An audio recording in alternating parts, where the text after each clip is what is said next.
member from Edmonton Centre. O Canada, our home and native land, true patriot love in all of us command, car ton bras sait porter l'épée, il sait porter la croix. Ton histoire est une épopée des plus brillants exploits. God keep our land glorious and free. O Canada, we stand on guard for thee. O Canada, we stand on guard for thee. Renouvelez les portes, the doors be open. Est-ce que j'ai un stylo? Voyons. Merci beaucoup.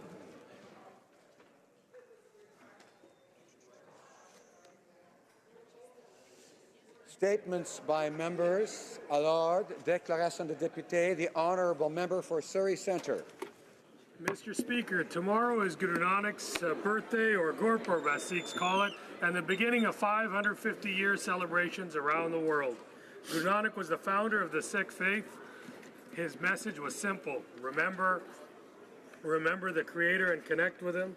Share your time and earnings with those in need, and work an honest living. He spread his message through music and verse. He walked across continents from Sri Lanka to China, from Bangladesh to Saudi Arabia. His message was always simple: equality, religious freedom, and social justice. This year, Sikhs will plant over 1 million trees around the world as part of the Eco-Sikh initiative to commemorate his 550th and to protect the environment. Happy Gurpurb, everyone. Thank you. The honourable member for Glanborough-Glanbrook. Mr. Speaker, in a little over an hour, the Finance Minister will be releasing his fall economic statement, updating Canadians on the state of the government books. Over the last 3 years, the Liberals have raised taxes across the board. Families are paying $840 more on average today than they were in 2015. Young families in the riding I represent of Flamborough-Glanbrook just can't get ahead. The Prime Minister has recklessly squandered away the surplus that was left to him and spent the cupboards bare. Now our federal debt is skyrocketing with no end in sight. Canadians are realizing that it's the future of the next generation that the Prime Minister is mortgaging for his own electoral gain, and that's just not right. Mr. Speaker, we may not know yet what's going to be in the Minister's statement, but I can hazard to guess that there will be lots of sunny ways words, but there won't be any real initiatives to make life more affordable for struggling families and those most vulnerable. There won't be any help for our steel fabricators who are being crippled by tariffs, and there most certainly won't be a plan to bring the budget back to balance. The honourable member for Humber River, Black Creek. Mr. Speaker, I am pleased to rise in the House today to recognize an organization located in my riding, BioPharma Services, founded by 2 surgeons dedicated to advancing medical science. BioPharma Services is truly a global leader in medical research. In recent news, BioPharma Services was proud to announce the completion of a successful assessment by the World Health Organization. The assessment included the review of 2 clinical studies performed at BioPharma's Toronto site, located in my great riding of Humber River, Black Creek. These studies were found to be in compliance with the WHO Good Clinical Practice and Guidance for in vivo bioequivalence studies. BioPharma received a status of compliance valid through to January 2021, a huge accomplishment. I'd like to extend my well wishes and thanks to all the amazing employees at BioPharma Service for continuing their excellent work through growth and quality, and last but not least, special The honourable member for South Okanagan, West Kootenay. Mr. Speaker, last Wednesday I attended a meeting of community leaders in Trail, BC. I arrived to a room full of somber faces, some people quietly crying. They had just learned of the sudden passing of retired Fire Chief Tim Booten. Tim passed away after a brief battle with kidney cancer, a cancer that is considered an occupational disease for firefighters, likely caused by the toxins that firefighters encounter almost daily. Tim had become a career firefighter in 1986, was promoted to captain in 2000, and retired in 2013. I didn't know Tim, but it was obvious that his community loved him.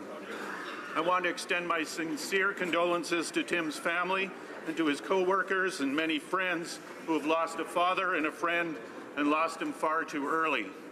Mr. Speaker, fire chiefs from across Canada will be here in Ottawa next week, and I hope everyone here will have an opportunity to meet with them and thank them all for their service and for the service of all firefighters who risk their lives every day to keep us safe.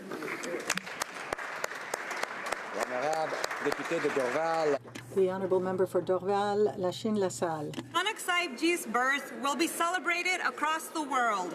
He founded the Sikh religion by walking this earth to unearth humanity and love. He brought enlightenment to people who lived in darkness, where women were considered impure and less than human. Baba Nanak condemned those who committed abuse and discrimination against women. To him, this was one of the most shameful deeds. Guru Nanak asks in his hymns, how can a woman be called inferior from whom kings and saints are born? That the reproductive strength of women is in itself a symbol of divine supremacy. Over 500 years ago, Guru Nanak Sahib Ji illuminated generations to come by making hymns on women's rights a part of the Sikh holy scriptures. Guru Nanak recited in one hymn, in the earth and in the sky, I do not observe the second. In both men and women, the light of the divine is shining. Happy Gurpurab to all. The Honourable Member for Red Deer-Lacombe. Mr. Speaker, this Liberal government has proven time and time again that they are soft on crime and don't prioritize the safety of Canadians. Rural crime in communities across Canada has been steadily increasing, and law enforcement has been unable to mount an adequate response. With Bill C-71, the Liberals doubled down by going after law-abiding firearms owners while doing nothing to make communities safer or to reduce gun violence. Now they're proposing a blanket handgun ban which will do nothing to curb gun violence and will instead only make criminals out of law-abiding firearms owners.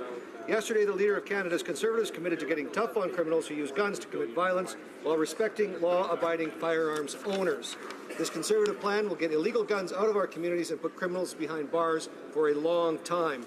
These common-sense proposals, tackling straw purchases, creating a firearms smuggling task force, a firearms ban for violent and gang criminals, and giving more tools to police to solve gun crime will make a real difference in our communities, both rural and urban.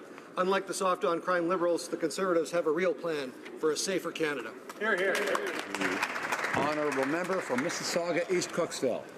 Mr. Speaker, I have the pleasure to rise today to congratulate the students of Glen Forest Secondary School STEM program.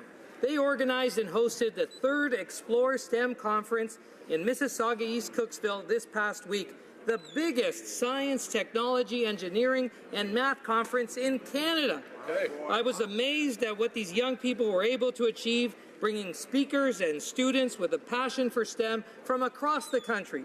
I want to congratulate teacher and STEM leader Diana Wang Martin, the entire organizing team, and all the presenters and speakers. Not only did this conference attract some of our best and brightest students, but some of Canada's best employers to mentor the students and I'm sure recruit their future talent.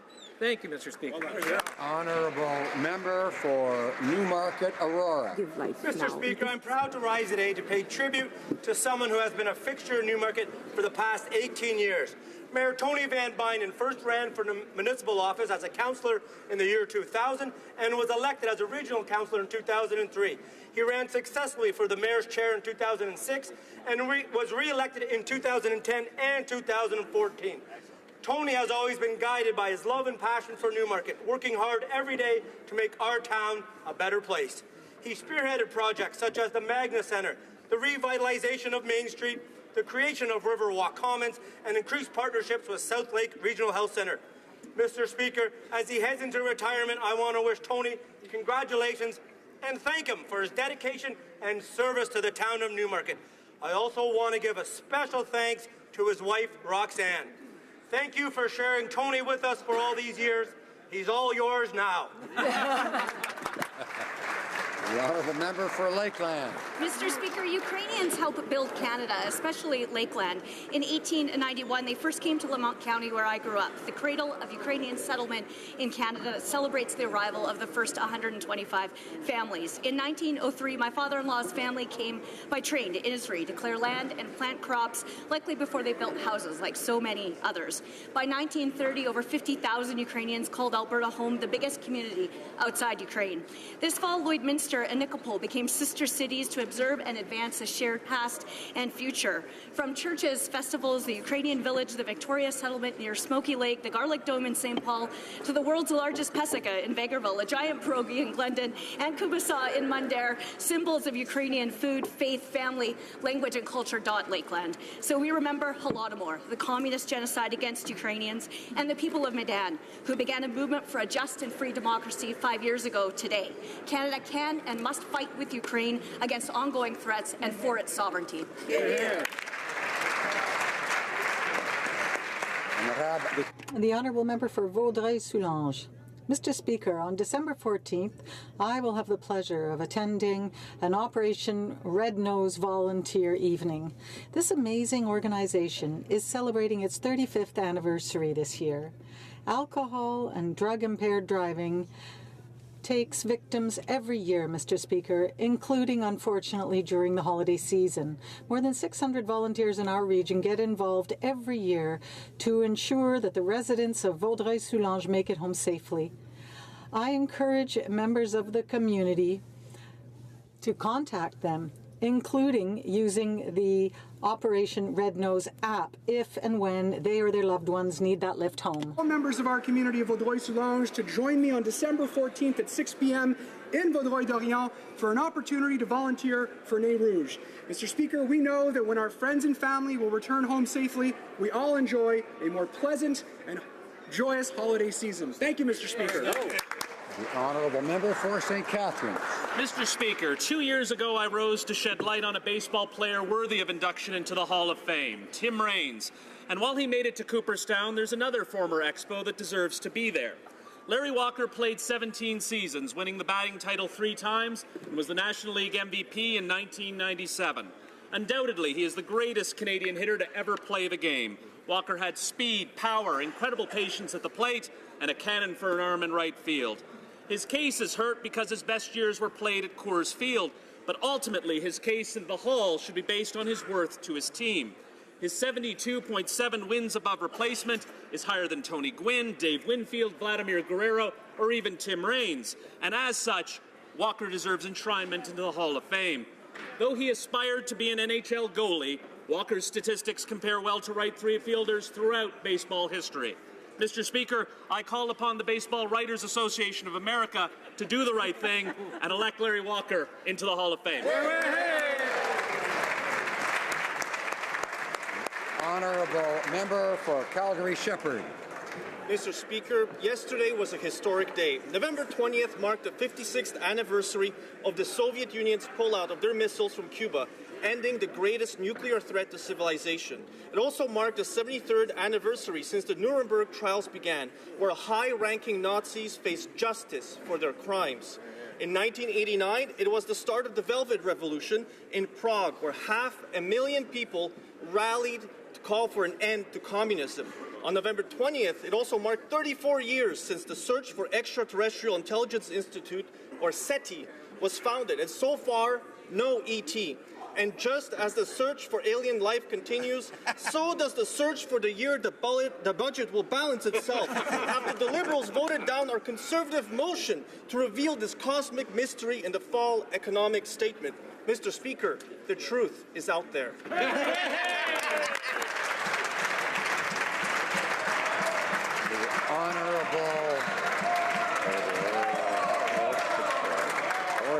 Order. The honourable member for Egmont. Mr. Speaker, I rise to honour my friend Lawrence Macaulay, as today marks his 30th year as the honourable member from Cardigan. For those wondering, that's 9 straight election victories, and he's gearing up for a 10th, but who's counting?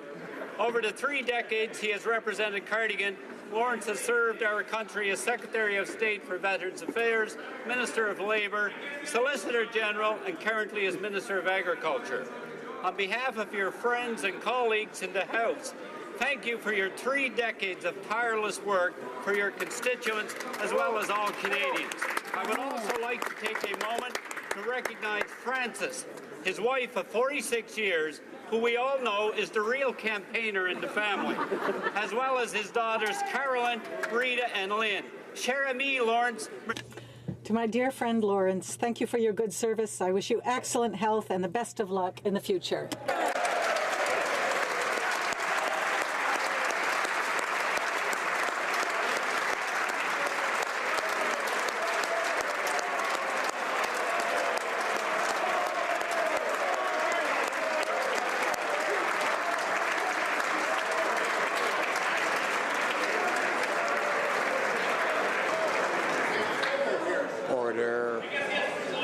Order.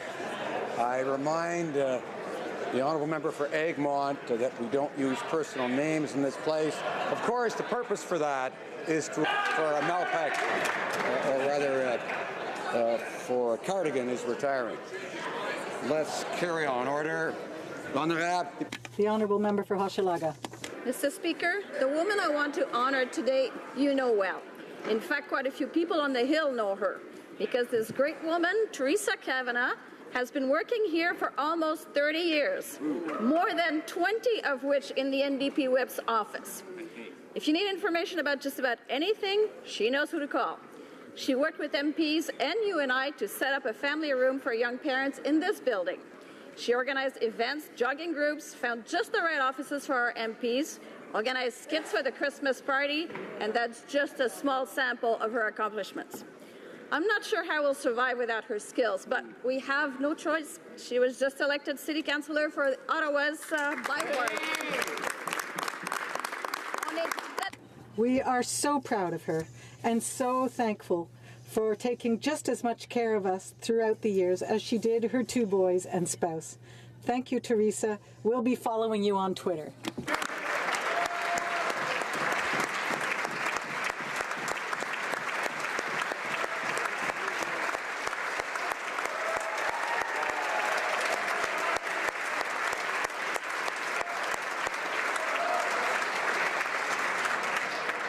Honourable member for Battle River Crowfoot. Mr. Speaker, the Liberal government continually brags about their use of the long-form census and their use of evidence, methodology, analytics, and data. Well, according to the Auditor General of Canada, they have absolutely nothing to brag about. In fact, they're just plain wrong. In report after report, the Auditor General has criticized various government departments and agencies, saying they had unclear methodologies. They did not establish targets. They did not define performance indicators. They did not use the necessary, important, and complete data. They did not adequately use data. They did not maintain data. They did not include data. They did not analyze program data. So while the Liberal government allows StatsCan to dangerously reach into Canadians' private banking information, Canadians rightfully question, what will their personal banking data be used for? That's a good question, Mr. Speaker.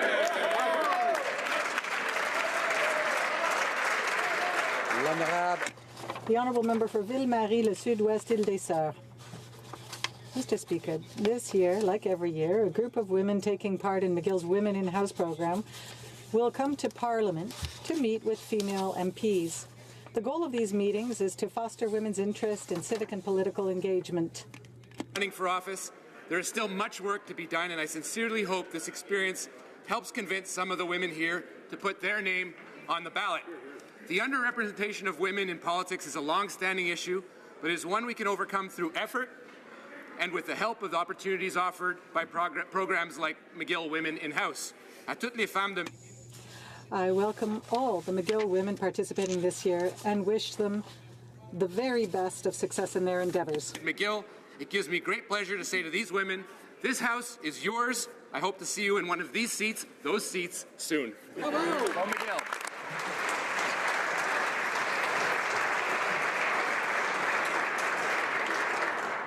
Oral questions. Questions orales. The honourable member for Milton.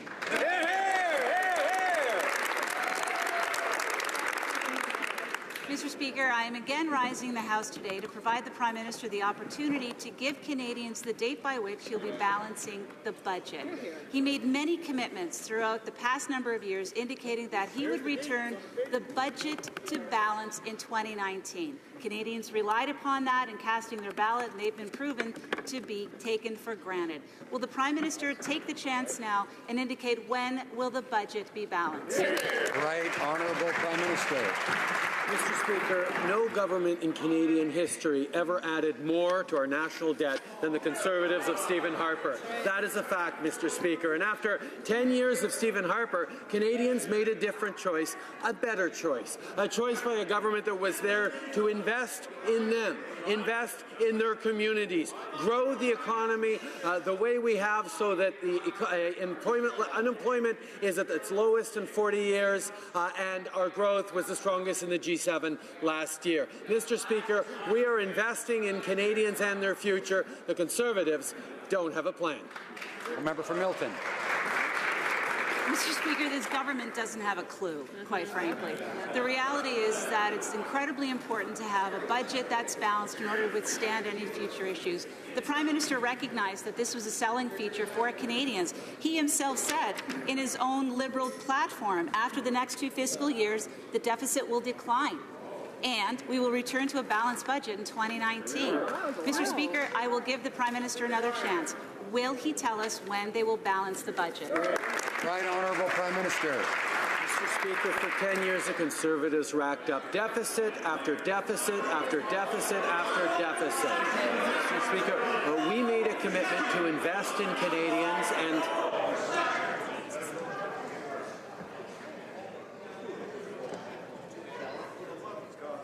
Order. Order.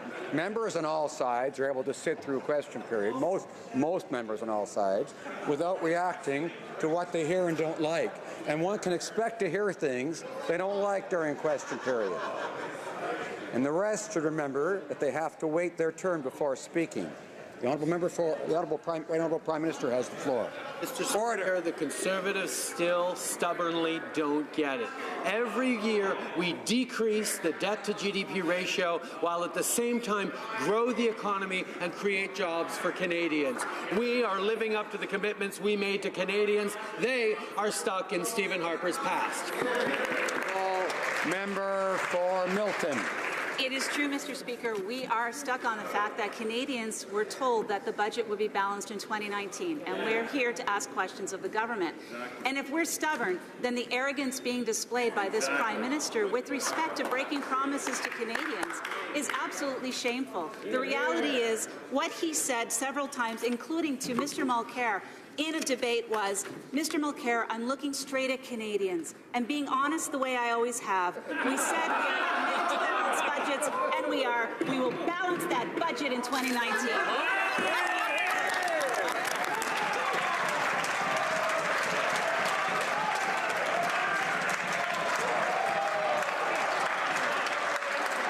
Order. Right Honourable Prime Minister.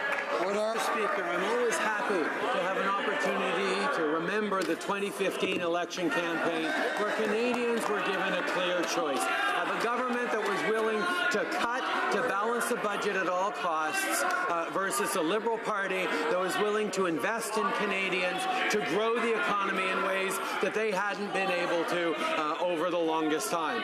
Under Conservatives, wages were stagnant. Under our government, wages are rising at a rate of 3%. Under Conservatives, GDP growth was 1%. Under our government, GDP growth 3%. Mr. Speaker, we are delivering.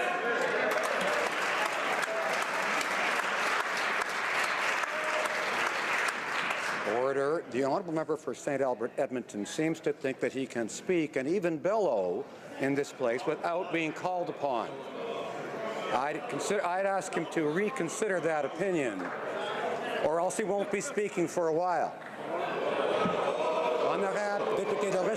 The Honourable Member for Richmond, Arthabascal. Mr. Speaker, here are the facts on page 12 of the Liberal election platform, it says, our investment plan will allow us to return to a balanced budget in 2019. It's November 21st, 2018, and the deficit, the accumulated deficit, is at $80 billion. Who's going to pay for this? Our children and grandchildren. My question is simple. Can the Prime Minister stand in this place and tell us when will we return to a balanced budget? The Right Honourable Prime Minister. Mr. Speaker, I'm pleased that the Honourable Member is talking about children and grandchildren because in Richemont, Arthabaska, we're helping 20,400 children with the Canada Child Benefit. $6.5 million every month in his riding, the child tax benefit. We're helping families Canada-wide, and we are creating the economic growth they never could. The Honourable Member for Richemont, Arthabaska. Mr. Speaker, here are the facts. While this government has been spending Canadians' money they've worked hard for, our energy sector is struggling. The Liberals are driving foreign investors away. Businesses are less competitive because of bad tax reform. And the truth is that 80% of Canadians pay more tax today than 3 years ago. So, again, the question is simple. When are we going to restore our economy's budget balance? $6.4 million every month is riding of Richemont Arthabaska to help more than 20,000 children. We do this every month. We are investing in Canadians, in their future, by investing in public transit, in aid to business people, to families, to our seniors. We are creating the economic growth they could never deliver. We are investing in Canadians, Mr. Speaker. The Honourable Member for Rimouski, Niger-Témiscouata, Les Basques. From 2015, the Harper Conservatives have rolled back many fundamental labor rights that affect workers' ability to organize freely, bargain collectively in good faith, and work in a safe environment. Mr. Speaker, this was said by none other than the Prime Minister during a campaign back in 2015, the same Prime Minister whose government is now musing about legislating workers back to work. Why doesn't he realize that his actions are the ones that are emboldening Canada Post executives to not bargain in good faith? Right Honourable Prime Minister. Mr. Speaker, we have faith in the collective bargaining process and believe that the best deals are reached at the table. For nearly a year, we've been supporting and encouraging both sides to reach a negotiated agreement. We've provided conciliation officers, appointed mediators, and offered voluntary arbitration. Legislation is not a step that we take lightly. We reappointed the special mediator to work with the parties over the next 2 days to reach an agreement.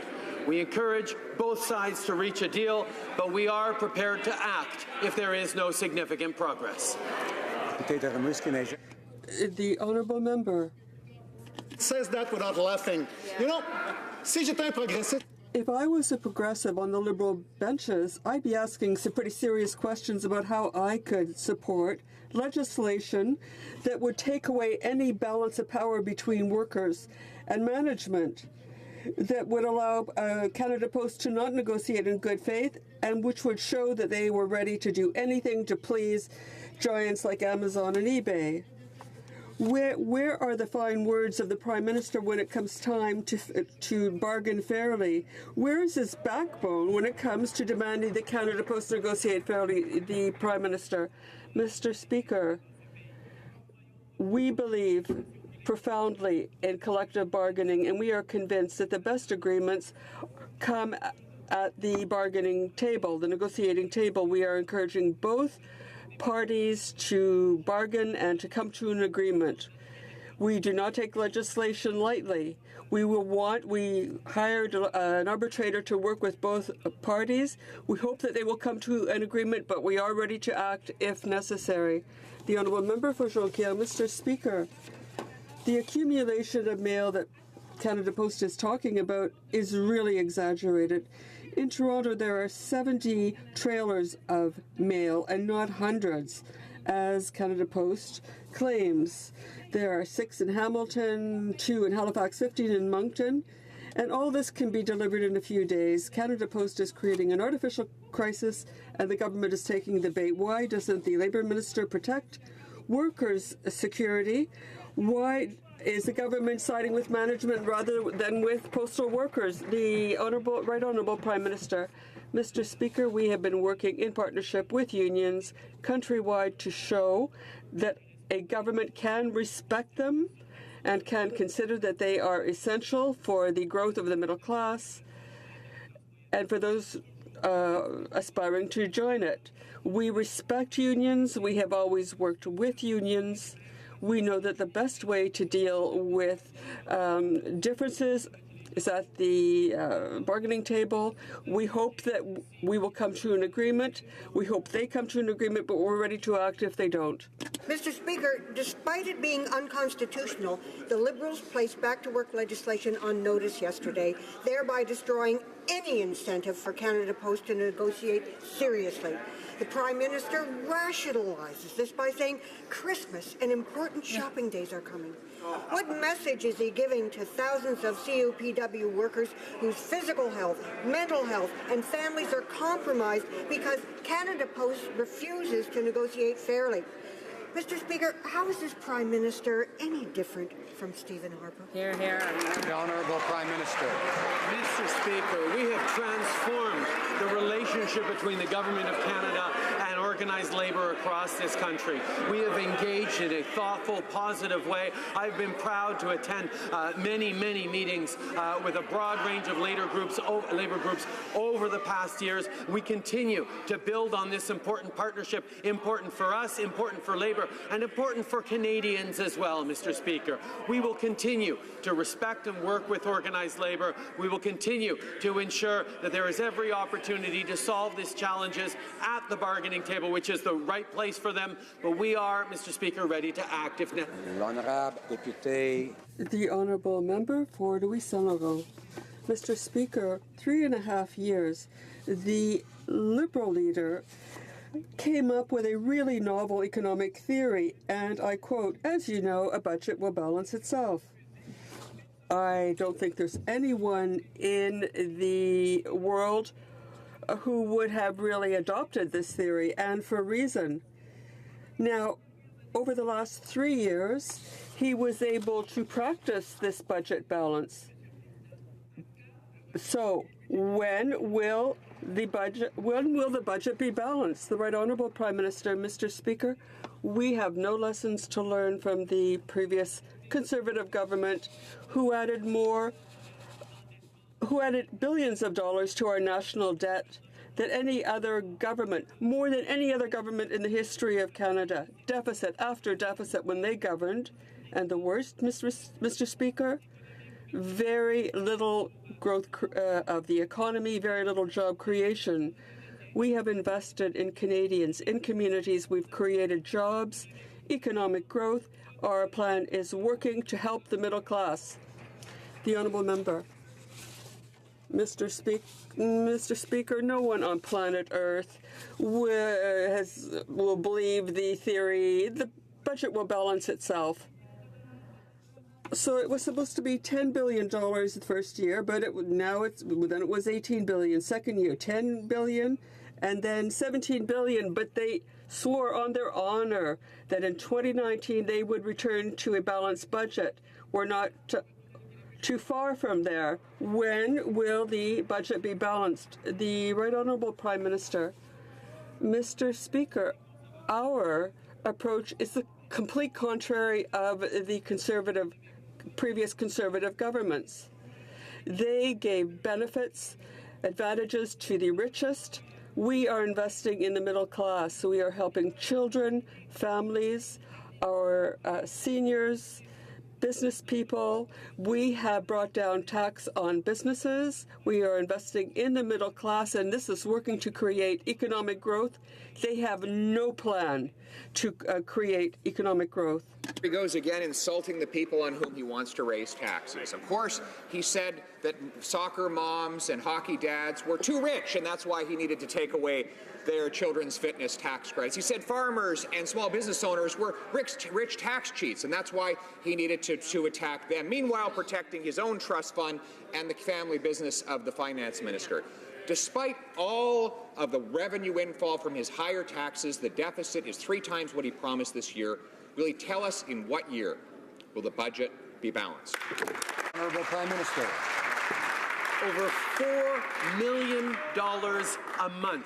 That's how much money this government is sending to the riding of Carleton for kids in that riding. Over 17,000 kids who receive more money every year than they did under the Conservative government. Why didn't he invest in the families in his riding? We're seeing record levels of growth across this country. We're seeing record low levels of unemployment. We are investing in Canadians' future, and our plan is working, Mr. Speaker. While they continue to try and pretend that deficits are something they have no experience.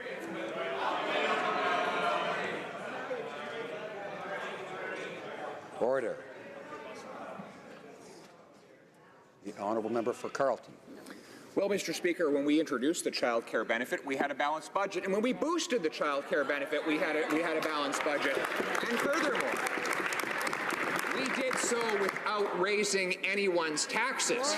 He targeted middle-class families with higher taxes, which has generated more money for the government to spend, and spend he has, but he spent it all, and now he's spending more. The deficit is 3 times what he promised this year, and next year, when the budget was supposed to balance itself, we still see no end in sight. So, will he finally answer the question?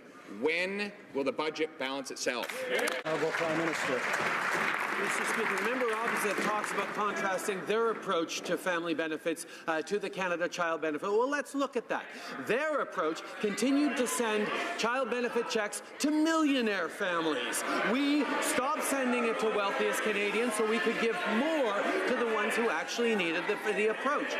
The other thing is they made their child benefits taxable, so families would spend every month and then have to give back to the government at the end of the year. That made no sense. Our proactive, means-tested Canada Child Benefit is lifting hundreds of thousands of kids out of poverty.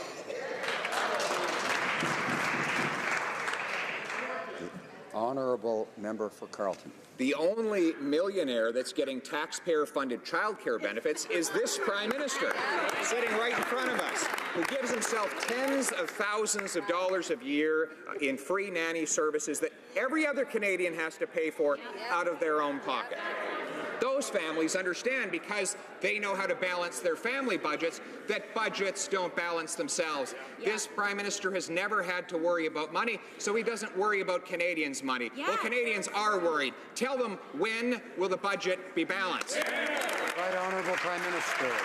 Mr. Speaker, this from a member of a Conservative government that added more billions of dollars to the national debt than any other government in Canadian history. And what did they have to show for it? The worst record on growth since R.B. Bennett in the depths of the Great Depression, Mr. Speaker.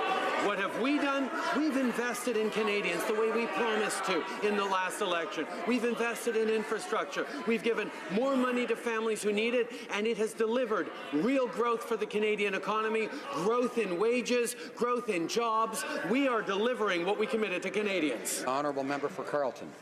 Actually, the previous Conservative government paid off over $30 billion of debt before the great global recession drove all G7 countries into deficit. And throughout, Liberals said, spend more, spend faster, you could never spend enough. We ignored them, and as a result, we balanced the budget, led the G7 in growth and in job creation, and had the best economic performance of all our peers.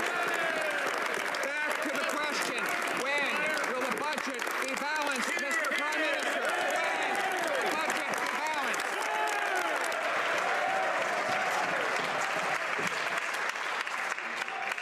The Right Honourable Prime Minister. ran adding record amounts to the national debt, after running deficit after deficit after deficit after deficit after deficit, they finally created a phony balance just in time for the election. And how did they do it? On the backs of our veterans, nickel and diming and shutting down veteran service offices. They did it by ramming through changes to the Phoenix pay system when booking those changes in advance. They phonied up a budget so they could try and run on it. They don't know how to manage a budget, and the record is proof of that.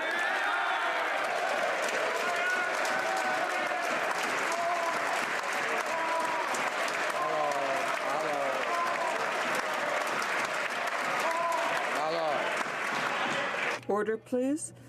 The Honourable Member for Drummond. Order, please. Mr. Speaker, Doug Ford's decision to cut the position of Commissioner for French Language Services and abandon the idea of a Francophone university in Ontario created a shockwave across Canada. The Prime Minister says he's disappointed and concerned, but what he should do is act.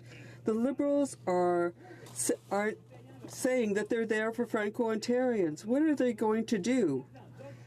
What will they do? Will he call Doug Ford and ask him to back off, as the NDP is asking the Right Honourable Prime Minister? Mr. Speaker, I'm happy to tell the House that our minister, or the Minister for Official Languages, will be calling her counterpart and talk about these cuts that are very unfortunate.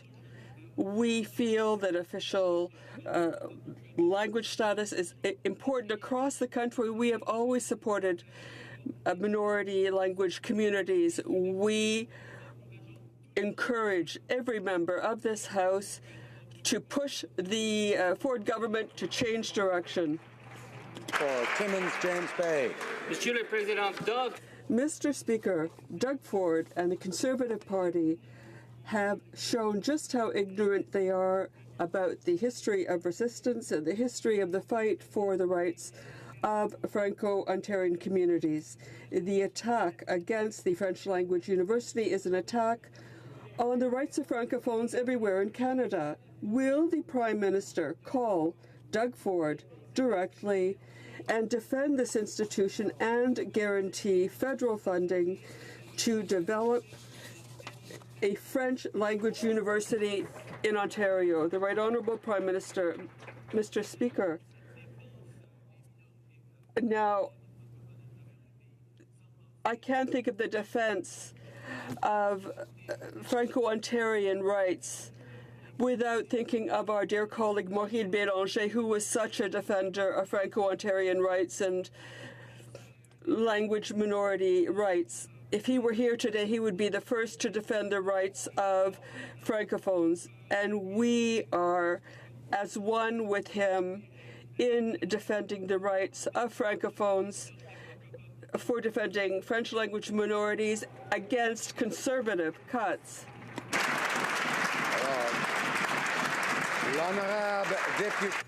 The Honourable Member for Portneuf, Jacques-Cartier. Mr. Speaker, the legislation is clear. The chief statistician is supposed to inform his minister of any changes, and yet the Minister of Innovation said he learned about the intrusion into Canadian bank accounts from the media. Will the Prime Minister act and give instructions to his minister so that he abides by legislation? Will the government commit to stopping this harvesting of their personal data? The Right Honourable Prime Minister. Mr. Speaker, we take Canadians' privacy very seriously, just as StatsCan does. StatsCan communicated with the Commissioner. We also want reliable data for Canadians. Conservatives acted just according to their ideology. We saw the consequences. A record low growth rate. We will protect Canadians' privacy, and we will come up with policies based on real data. The Honourable Member. Mr. Speaker, the government is sticking its nose into the personal data of thousands of honest Canadians, and I would like the government to make sure that, as citizens, be aware of this. Will this Prime Minister do everything he can to protect the privacy of Canadians? When will the Prime Minister stop this project, this harvesting of Canadians' personal data? The Right Honourable Prime Minister. Mr. Speaker, we have always protected Canadians' privacy. That's why we're working with the Privacy Commissioner to make sure that all data are collected properly. And with respect to this pilot project, we will make sure that confidential data, private data, are protected. Now, Conservatives say that they're concerned about privacy, but Canadians can see through this. Recently, the Leader of the Opposition in the House told me that the Conservatives are still opposed to the long-form census. Mr. Speaker, we will do better. Milkman Nicholas. Mr. Speaker, let's recap. A letter was sent from StatsCan to the banks ordering them to provide the personal financial information of Canadians.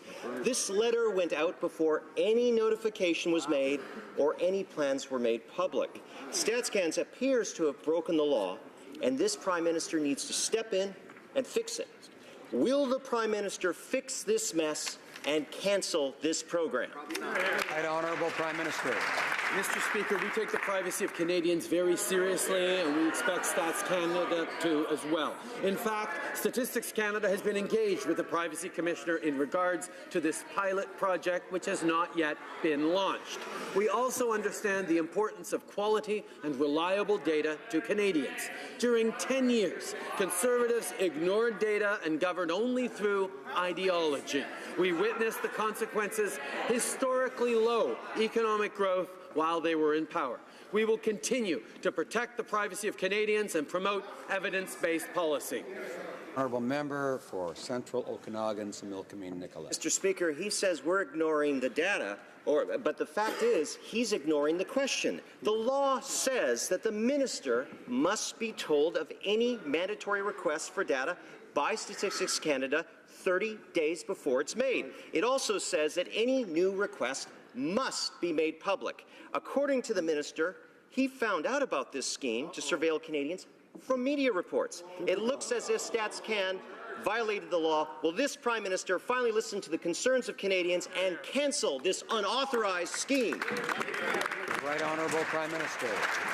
Mr. Speaker, we've heard this approach before from the Conservatives. It's the same kinds of fear-mongering and politicization they used in order to justify their cancellation of the long-form census. We can understand how important it is to protect Canadians' privacy. We work with the Privacy Commissioner to ensure that Stats Canada always complies and protects Canadians' privacy. But this war on data, this war on facts that continues to come from the Conservatives, well, it was rejected in 2015, Mr. Speaker, and I know Canadians are going to reject it again. That's right. Order. The Honourable Member for Churchill-Kiwetinoong Aski. Mr. Speaker, today the international community criticized Canada for human rights violations. The UN Committee Against Torture made it clear that the forced sterilization of Indigenous women constitutes torture. The committee also demanded an explanation for the lack of reparations and sanctions. Mr. Speaker, let's be clear. This is what genocide looks like. How could Canada let this happen on our watch? So will the Prime Minister take immediate action, put a stop to this horrific act, and bring justice to the Indigenous women and their families who were violated? Prime Minister. Mr. Speaker, the coerced sterilization of some Indigenous women is a serious violation of human rights. We know that Indigenous patients can face systemic barriers in accessing services, including discrimination and racism. We all have a role to play to ensure that Indigenous patients receive quality health care free of prejudice, including ensuring health workers receive cultural competency training as laid out in the Truth and Reconciliation Commission's calls to action. We will continue working with partners to ensure all Indigenous peoples have access to culturally safe health services, no matter where they live in Canada. The Honourable Member for Laurier-Sainte-Marie. Mr. Speaker, Germany has stopped selling arms to Saudi Arabia. That is leadership. But here, about a month ago, the Prime Minister announced that the government was reviewing existing export permits, not future ones. current ones.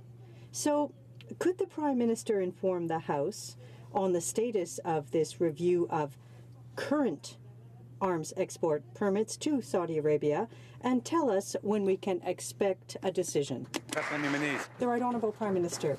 Mr. Speaker, we demand and ensure that products exported from Canada are used in accordance with human rights. That is why we are reviewing and have a rigorous export permit system. As I said, we are looking at existing permits for Saudi Arabia. The Honourable Member. Mr. Speaker, there is excellent news because we have Viola Desmond on the new $10 bill. I was very happy to see the members of the community in my riding put together a play on this issue. Can the Prime Minister inform the House of the date when Canadians can expect to see these new bills in circulation? The Right Honourable Prime Minister. Mr. Speaker, I want to thank the Honourable Member for his hard work and for the question. 2 years ago, we announced that a Canadian woman would be on a bank bill in regular circulation. Following consultations across the country, we were proud to announce that Viola Desmond would be on the new $10 bill. Since earlier this week, the $10 bill has been in circulation, so all Canadians can find Viola on a bill in their wallets, and we should all be very proud of that.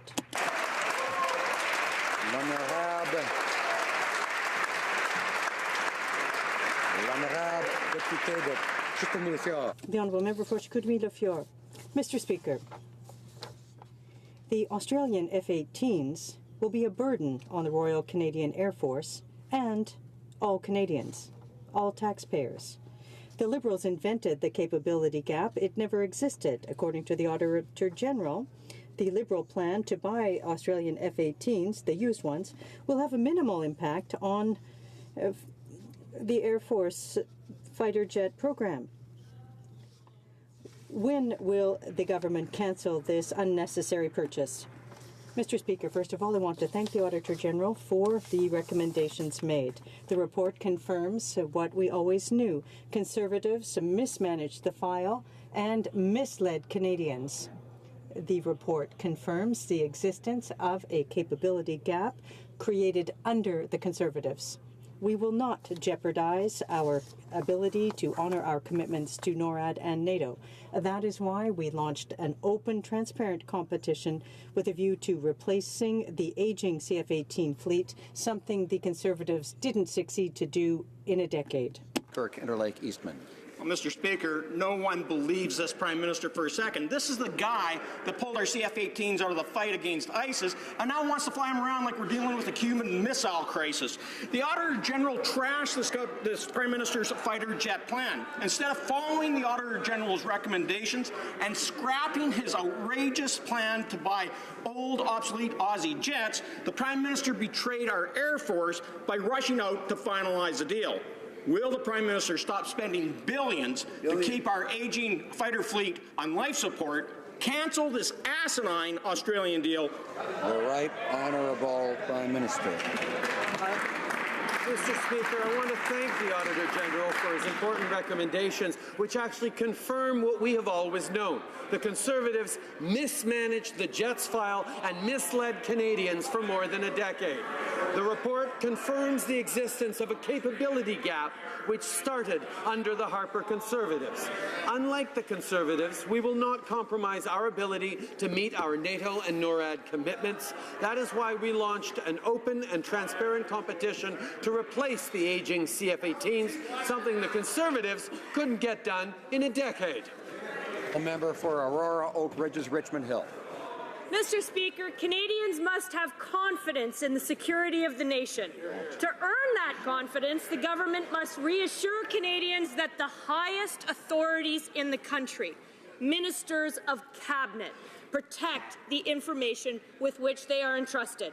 And Canadians need to know when that trust has been breached. Will the Prime Minister confirm that no members of the current or previous cabinet have unlawfully released cabinet confidence information. Honourable Prime Minister. Mr. Speaker, I thank the member for her question. As she well knows, because this is an issue of a current ongoing court case, it would be inappropriate for me to comment. The honourable member for Aurora, Oak Ridges, Richmond I wasn't Hill. commenting on an ongoing information. I was asking a very important question of this Prime Minister. Canadians need to know that the secrets of the nation are protected at the highest levels, and that the Prime Minister will react swiftly and appropriately when Canada's security has been compromised. Did a current or former cabinet minister unlawfully release cabinet confidence information? Honourable Prime Minister. Mr. Speaker, as the member opposite well knows, these exact questions are at the centre of an ongoing court case. We respect the independence of the judiciary on this side of the House. We will ensure that we continue to respect that by not commenting on this ongoing court case. Order. Order. L'honorable député de Sherbrooke. The honourable member for Sherbrooke. Mr. Speaker, for 3 years, the Prime Minister has been repeating that they're working to implement a fair and more equitable tax system. However, the Auditor General's report revealed that a revenue agency shows more clemency towards rich multinationals and those involved in dubious transactions than it does ordinary people. What a surprise. The Liberals are continuing to maintain a 2-year tax system that favors very rich people at the expense of others. Will the Prime Minister acknowledge that the promises have not been kept and that the Auditor General has stated that they have failed across the board in this area? The Right Honourable Prime Minister. Mr. Speaker, we thank the Auditor General for his report. We are resolved. All Canadians are treated fairly and will pay their fair share. The Revenue Agency will look at its internal processes to ensure the uniformity of work done in this area. Since we took power, the agency has doubled the number of audits abroad than under the previous Conservative government. Thanks to our investments, the agency now takes action against people involved in tax evasion, and people are suffering the consequences of that. Immigration has left families and caregivers in the dark for months on what will replace the current caregiver program. This week, migrant workers' rights groups released a report calling on the minister to ensure caregivers are finally given the respect and security they deserve. Experts and caregivers have been clear for decades. If you're good enough to work here, you're good enough to stay.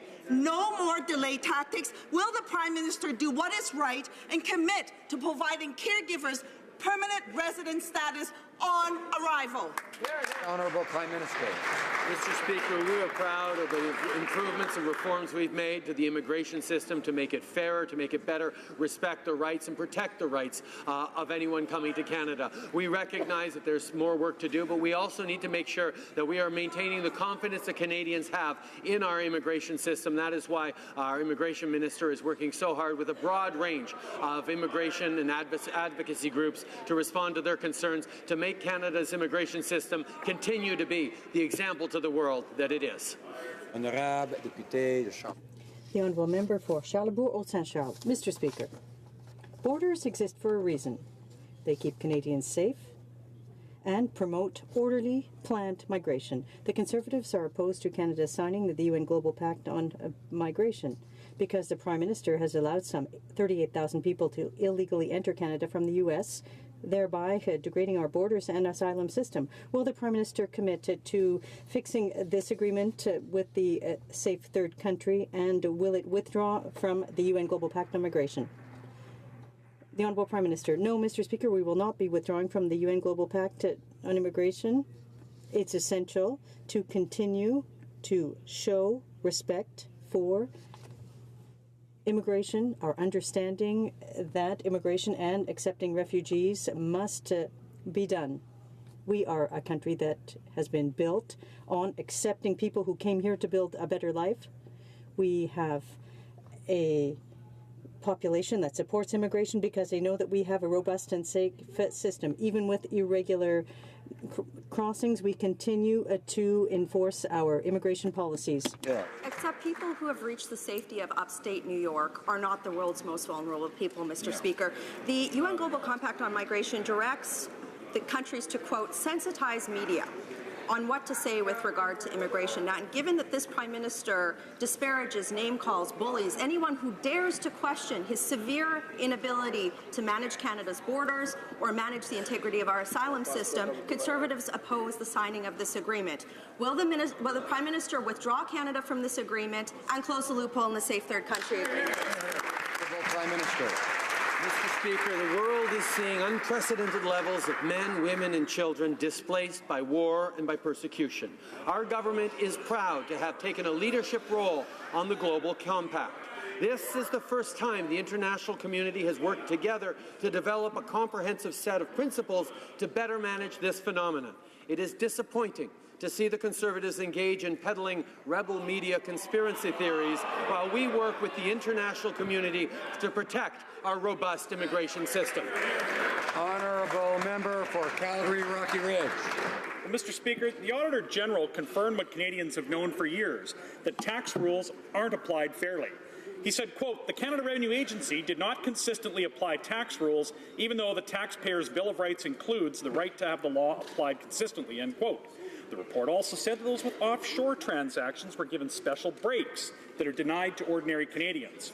Why are there one set of rules for regular Canadians and another set of rules for people like the Prime Minister's rich Liberal friends? Honourable Prime Minister. Mr. Speaker, we thank the Auditor General for this report. We're committed to ensuring that all Canadians are treated fairly and that they all pay their fair share. The CRA will review internal processes, definitions, and procedures to ensure that compliance work is consistent. It's interesting to note that the Auditor General's report also covered the last years of the Conservative Party in office, and that's why since we took office, the CRA has completed twice as many offshore compliance audits than under the Conservatives. And thanks to our unprecedented investments, the CRA can now identify those involved in tax evasion and aggressive avoidance and ensure they face consequences better than they did under the Conservative government. Honorable député d'Alfred Pellan. Monsieur le Président. The Honourable Member of Alfred Pellan. Mr. Speaker, our aerospace sector provides good quality jobs for the middle class and innovations that improve the quality of life for Canadians. More than 100,000 aerospace companies and organizations contribute $2.3 billion to the economy and employ some 10,000 Canadians. A clean environment and a strong economy go hand in hand, and satellite images are a part of that. Part of Canada's fight against climate change. Can the Prime Minister inform the House of the government's investments in the future of this type of technology? The Right Honourable Prime Minister.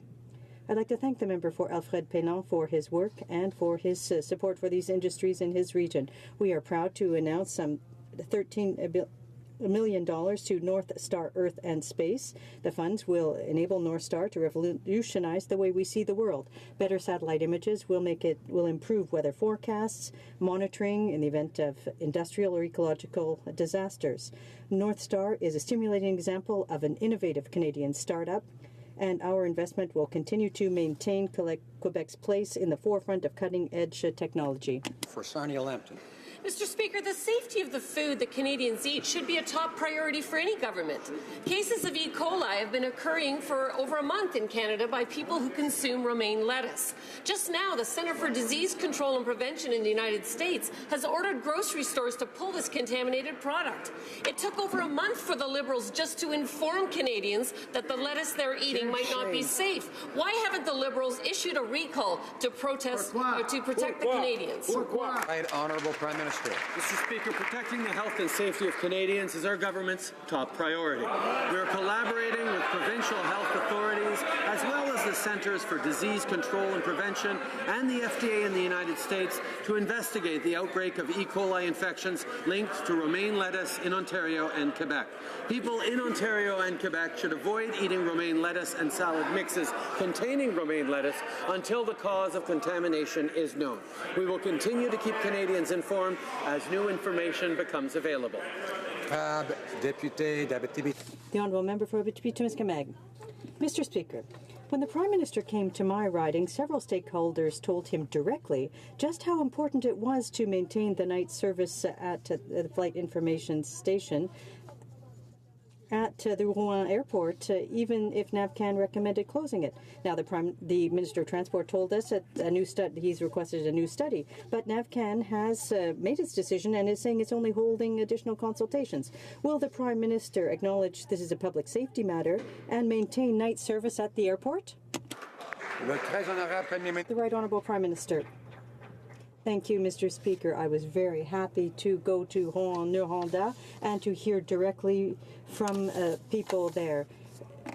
Safety in the transportation system is a top priority for our government. The Minister and the Department are working with NAVCAN on the issue to ensure that operations at the airport are safe. No decision has been made, nor is it question of cancelling night flights. Because the glare is a good thing, I think. Honourable Member for Scarborough Centre. Mr. Speaker, I represent a riding where many constituents are working hard to join the middle class, but are finding it difficult.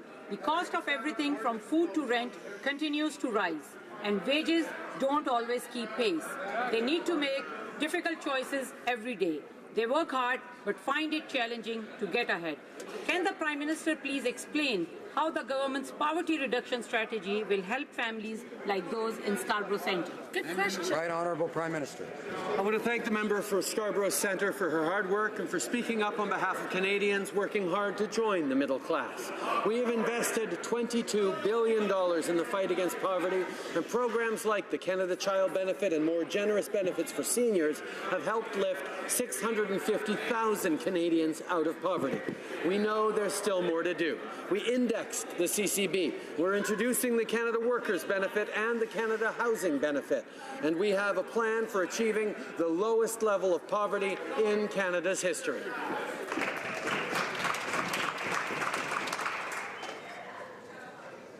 The Honourable Member for Mégantic-L'Érable. Mr. Speaker, Canadians' health is being played with. This is the third time in a year that the Public Health Agency has been calling for, telling Canadians not to eat romaine lettuce. After twice, we should have been watching this. But we've learned that on the 18th, or in October, an E. coli outbreak had occurred, and it took over a month for the minister to issue a warning. Now, why is it in the U.S., in fact, they've recalled lettuce? Why is the Prime Minister here playing with the health of Canadians? Mr. Speaker, we will always protect the health and safety of Canadians. We are collaborating with provincial and territorial health or safety groups and the United States to determine the outbreak of E. coli.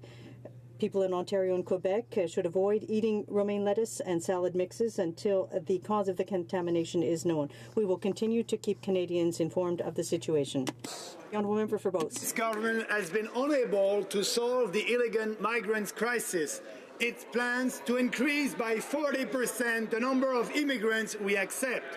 And it is about to sign the Global Compact on Regular Migration, a United Nations plan to make mass migration normal and easier. Will the Prime Minister tell us if he still believes that Canada is a sovereign country that must protect its border and its identity? Yes or no? The Right Honourable Prime Minister.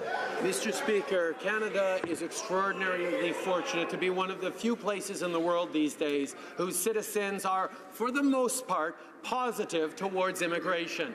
We know that immigration is a source of strength and resilience, has indeed created this country and its economic growth over the past decades. We know that continuing to defend a strong immigration system that follows the rules, that imposes our rules and our expectations is important to Canadians, and that is what we were doing. Whether people arrive regularly or irregularly, all the rules around our immigration system apply and are enforced.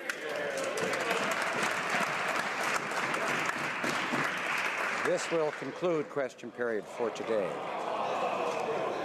Tabling of documents.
Order. I encourage honourable members to take their conversations into the lobbies. I know it's a valuable time, an opportunity for members from one side to talk to the other and so forth, and that's valuable. We need to carry on. The Honourable Parliamentary Secretary to the Government House Leader. Yes, thank you, Mr. Speaker. Pursuant to Standing Order 36(8), I have the honour to table in both official languages the government's responses to 16 petitions. Well done, Kevin. Dépôt de projet de loi émanant du gouvernement. Tabling introduction of government bills, statements by ministers, reports from interparliamentary delegations.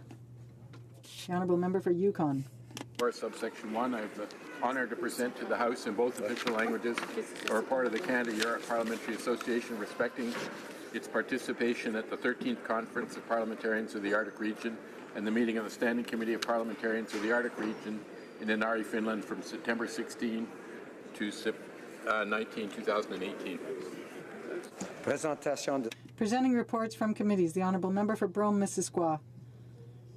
Mr. Speaker, I have the honour of tabling in both official languages the 14th report of the Standing Committee on Official Languages entitled Issues Related to French Language Training in the Field of Nursing. Mr. Speaker, I'd like to thank Christine Oki, our clerk, Lucie Lecomte, our analyst, and to all my colleagues from all of the political parties for this extraordinary chemistry that we have in our committee and which has allowed us to represent minority language communities throughout the country. Congratulations to my colleague from Yukon for his work in Whitehorse. And under Section 109, the committee is asking for the government to give us a response to the report.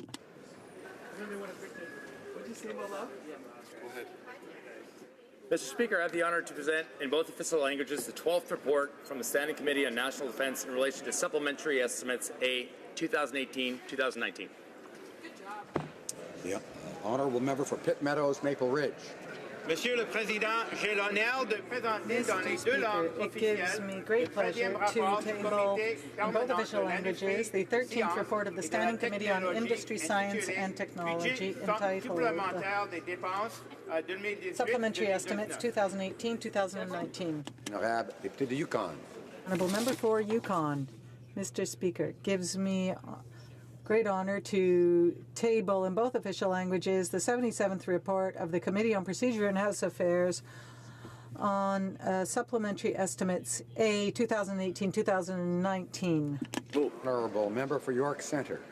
Mr. Speaker, I have the honour to present in both official languages the 20th report of the Standing Committee on Foreign Affairs and International Development entitled Canada's Engagement with East Asia. Pursuant to Standing Order 109, the committee requests that the government table a comprehensive response to this report.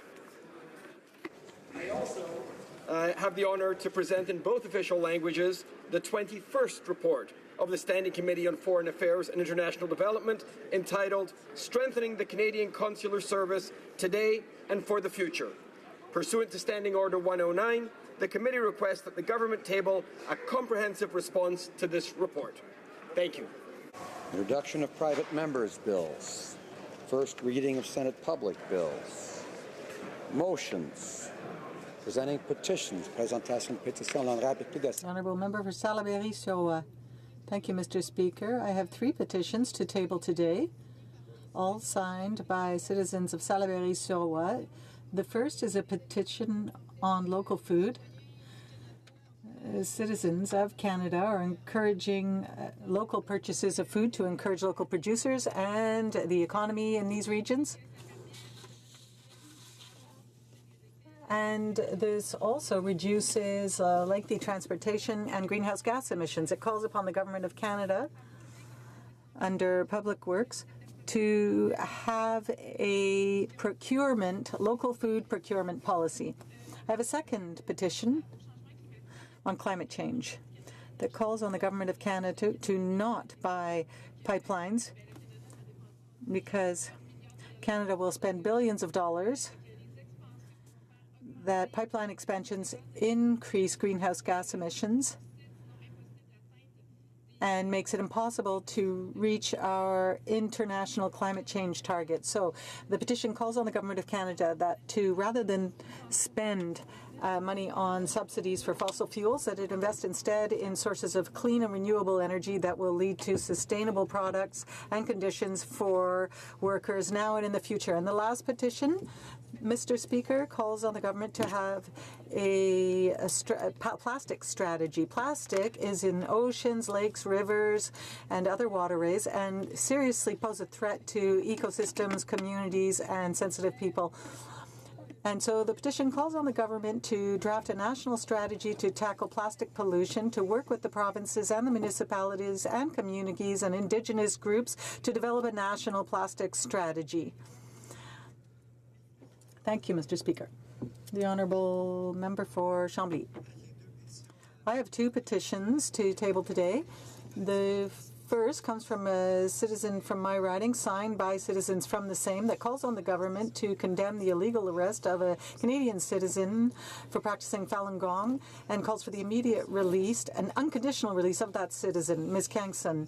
The second petition, Mr. Speaker, calls on the Government of Canada to commit to recognizing the importance of eye strength and sight, and calls for a strategy to help reduce conditions that affect eyesight.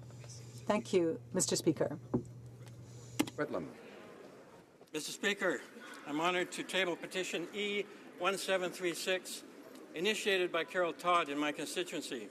It calls upon the Government of Canada to designate October 10th every year as World Mental Health Day in Canada.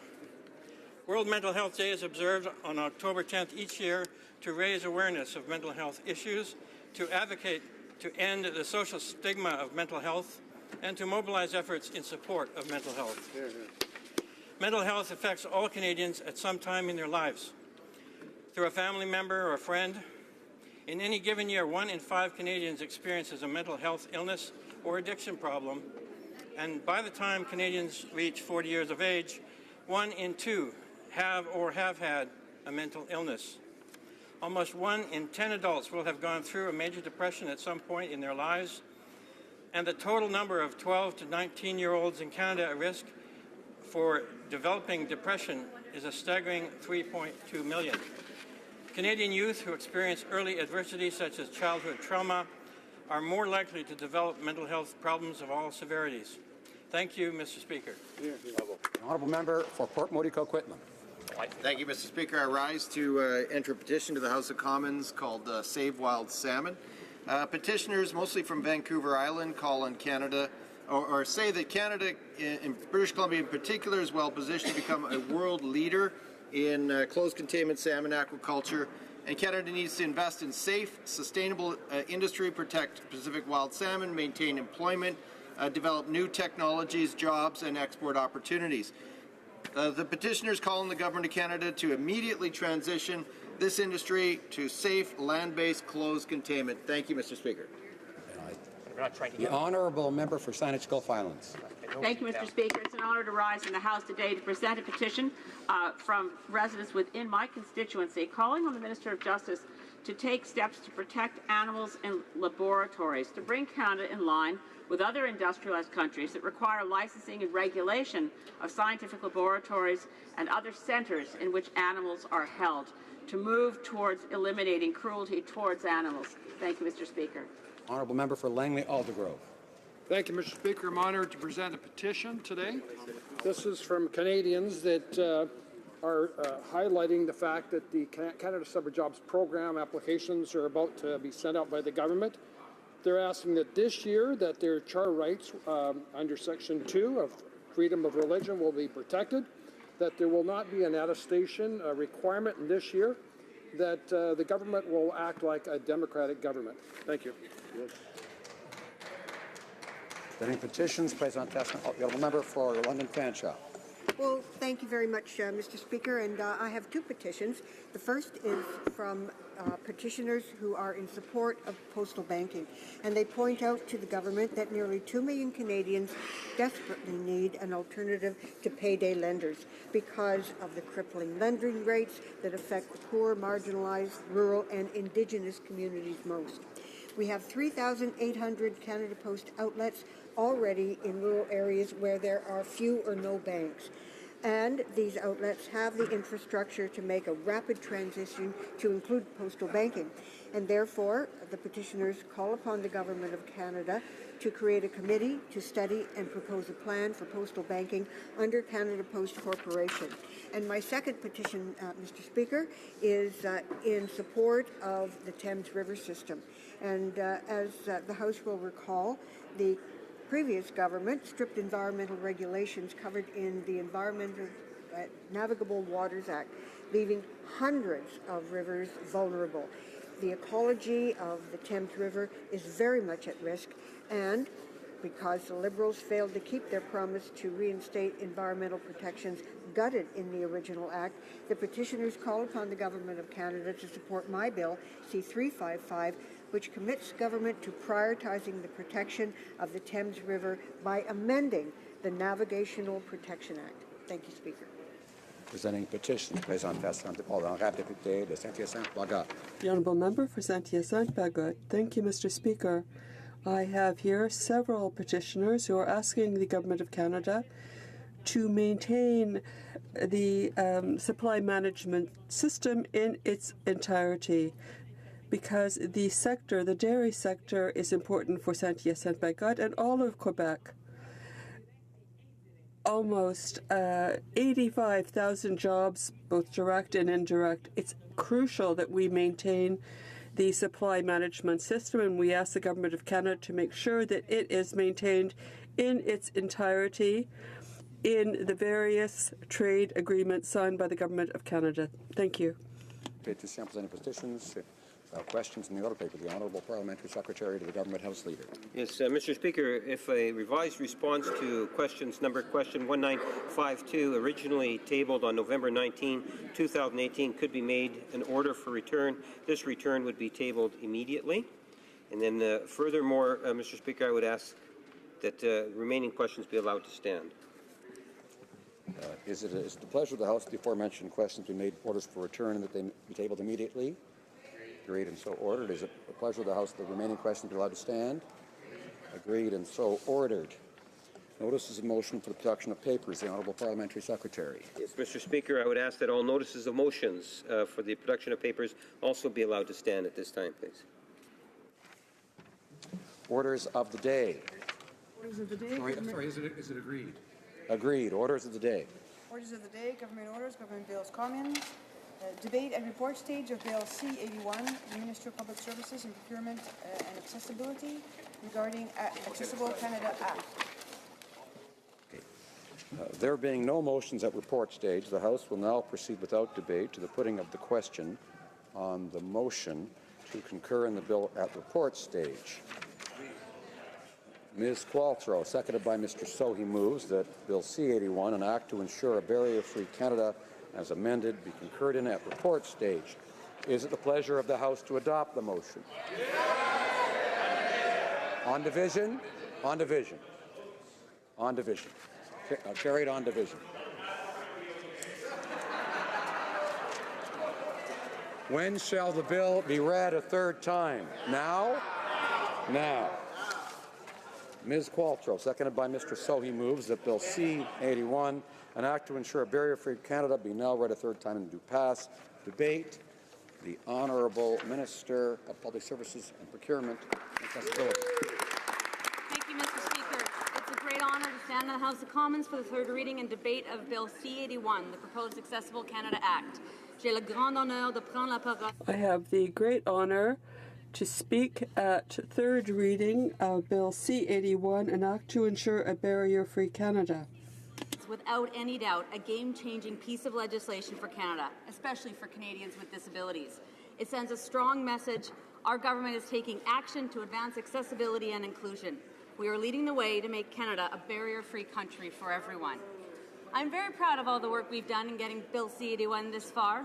We've seen through debates at second reading that everyone is wholeheartedly invested in presenting the best piece of legislation on accessibility for Canadians. I'd like to thank the Standing Committee on Human Resources, Skills and Social Development and the Status of Persons with Disabilities and my distinguished colleagues for the work they've done to move this much-anticipated bill forward and for providing their valuable input to make it even better. I'm particularly thankful for the deliberate efforts of the committee to make their hearings accessible, both in person and through televised broadcast. In addition to the standard captioning, sign language interpretation in ASL and langue des signes québécois were consistently available. This allowed more Canadians to have the opportunity to participate in hearings in real time and signaled Parliament's capacity to better incorporate accessibility moving forward. Perhaps most importantly, I want to recognize the efforts of the disability community to make Bill C-81 happen.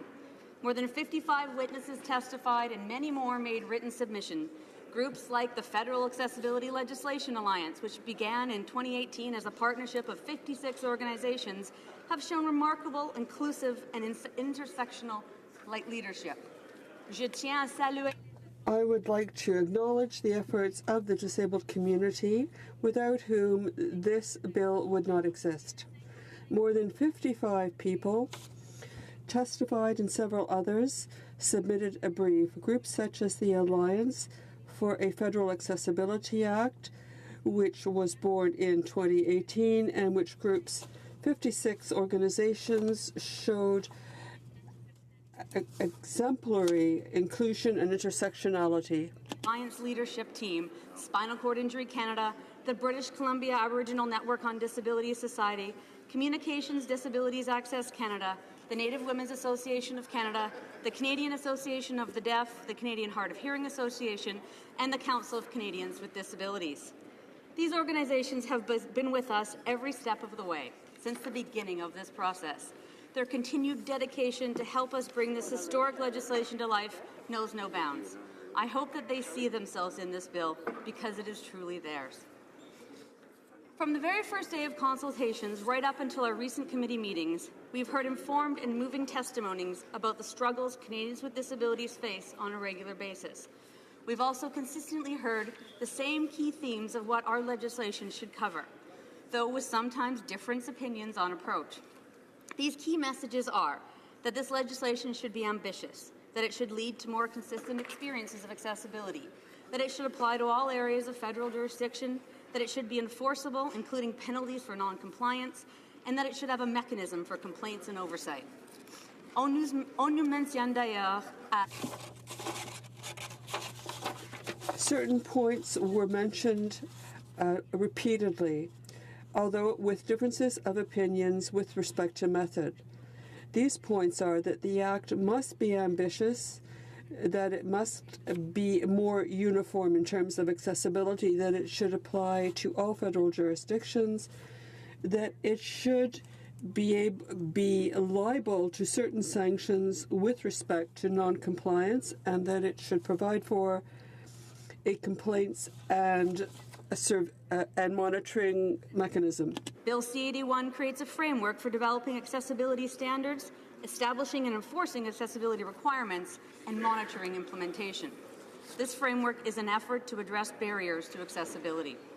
The proposed Act strikes a balance between bolstering compliance and enforcement measures of existing agencies, such as the Canadian Transportation Agency, the Canadian Radio, Television and Telecommunications Commission, and creating new roles, such as the Accessibility Commissioner and the Chief Accessibility Officer. This ensures broader accountability through complaints mechanisms, compliance, and systemic monitoring and oversight. L'intention. The bill's aim is to strengthen the system, to create an improved framework with respect to accessibility, to strengthen the ability of each sector with respect to complaints and enforcement in order to promote a system in which the Government of Canada and industry are obliged to predict barriers. Is to get Bill C-81 passed. We know that we need to make this bill a law as soon as possible so that we can all get to work on building a truly accessible future for all Canadians. There are certain things we can all agree on. One being that the realization of a Canada without barriers is long overdue. We all agree that Canadians need this legislation. The Accessible Canada Act would enable the creation of 3 critical new roles that would drive the advancement of accessibility in Canada: the Canadian Accessibility Standards Development Organization, the Accessibility Commissioner as part of the Canadian Human Rights Commission, and the Chief Accessibility Officer.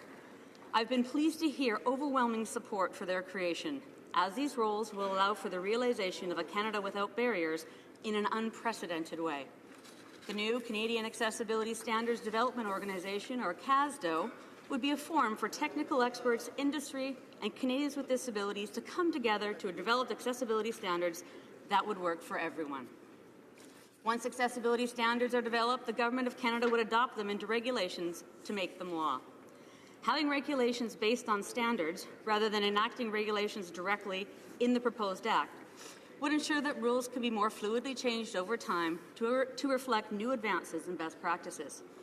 En outre, nous souhaitons mettre Further, we want to make the Canadian Accessibility Standards Development Organization, we want to make it available to provinces and territories and even other countries in order that they can create and adopt standards in their respective territories. We want to show that Canada can be a world leader with respect to accessibility and that we are ready to work as a team to get there. The Canadian Human Rights Commission would be responsible for complaints, compliance, and enforcement measures in areas other than those aren't currently regulated. And finally, the Chief Accessibility Officer would serve the important role of systemic monitoring and oversight. Responsible for producing a report each year, the Chief Accessibility Officer would be able to identify trends and emerging issues across all agencies and areas of government. We expect that CASDO, the Accessibility Commissioner, and the Chief Accessibility Officer will be up and running within 12 months of the legislation coming into force. We also plan that the first set of regulations under the legislation would come into force in 2020 to 2021. The significant and sustained culture change on accessibility that we need depends on getting everyone involved. I'd also like to recognize the important testimonies, debates, and discussions that took place in committee. I'm happy that the discussions initiated in the Accessible Canada consultations continued throughout the parliamentary process. Since Bill C-81's introduction in Parliament back in June, we've received over 120 proposals for amendments. Throughout this process, we heard from dedicated community activists, experts, and industry leaders. Each brought unique and thought-provoking perspectives about their concerns and wishes for Bill C-81. Bill Adair of the Federal Accessibility Legislation Alliance spoke inspiring words about the disability community's perspectives during his community testimony. Bill said, and I quote, "We are counting on you to make changes that will have a significant impact on our lives. This is a huge responsibility. We've opened up, we've advised, and we've taken a lot of time to present the right recommendations.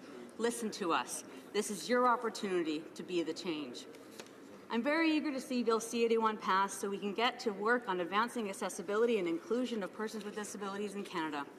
I'm also aware that there is a clear and sincere desire to move this bill quickly, and we will need everyone in the House to collaborate to get this legislation through.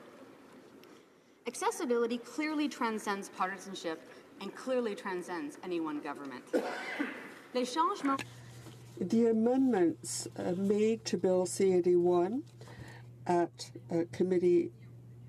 in committee have helped advance our vision of the legislation. It was a real spirit of collaboration, cooperation, and that helped integrate suggestions of various interveners and guided the evolution of this bill.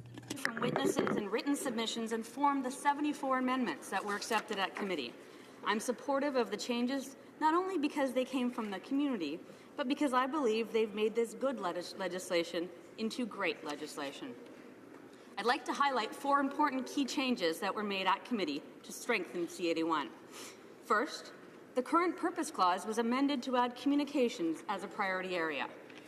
We heard compelling testimony in committee speaking to the impact of barriers to communication, particularly for persons with communication and language disabilities. This amendment prioritizes the barriers experienced by people with communication and language disabilities that can be caused by conditions such as cerebral palsy, autism spectrum disorder, and learning disabilities. En faisant de la communication une priorité. By making communication a priority in and of itself, we can guarantee a uniform, seamless approach to targeting obstacles to accessibility that people with who have communication issues have to deal with all the time in all sectors under federal regulation. We know that achieving a barrier-free Canada means accessibility needs to extend beyond federal jurisdiction. Accessibility is an area of shared federal, provincial, and territorial responsibility, and realizing a truly accessible Canada would require working with our provincial and territorial partners. Stakeholders have echoed this sentiment, stressing the need for collaboration to harmonize accessibility practices across the country and the importance of making sure that the minister responsible for this is required to work with provinces and territories. Third, the disability community has made it very clear accessibility is everybody's responsibility.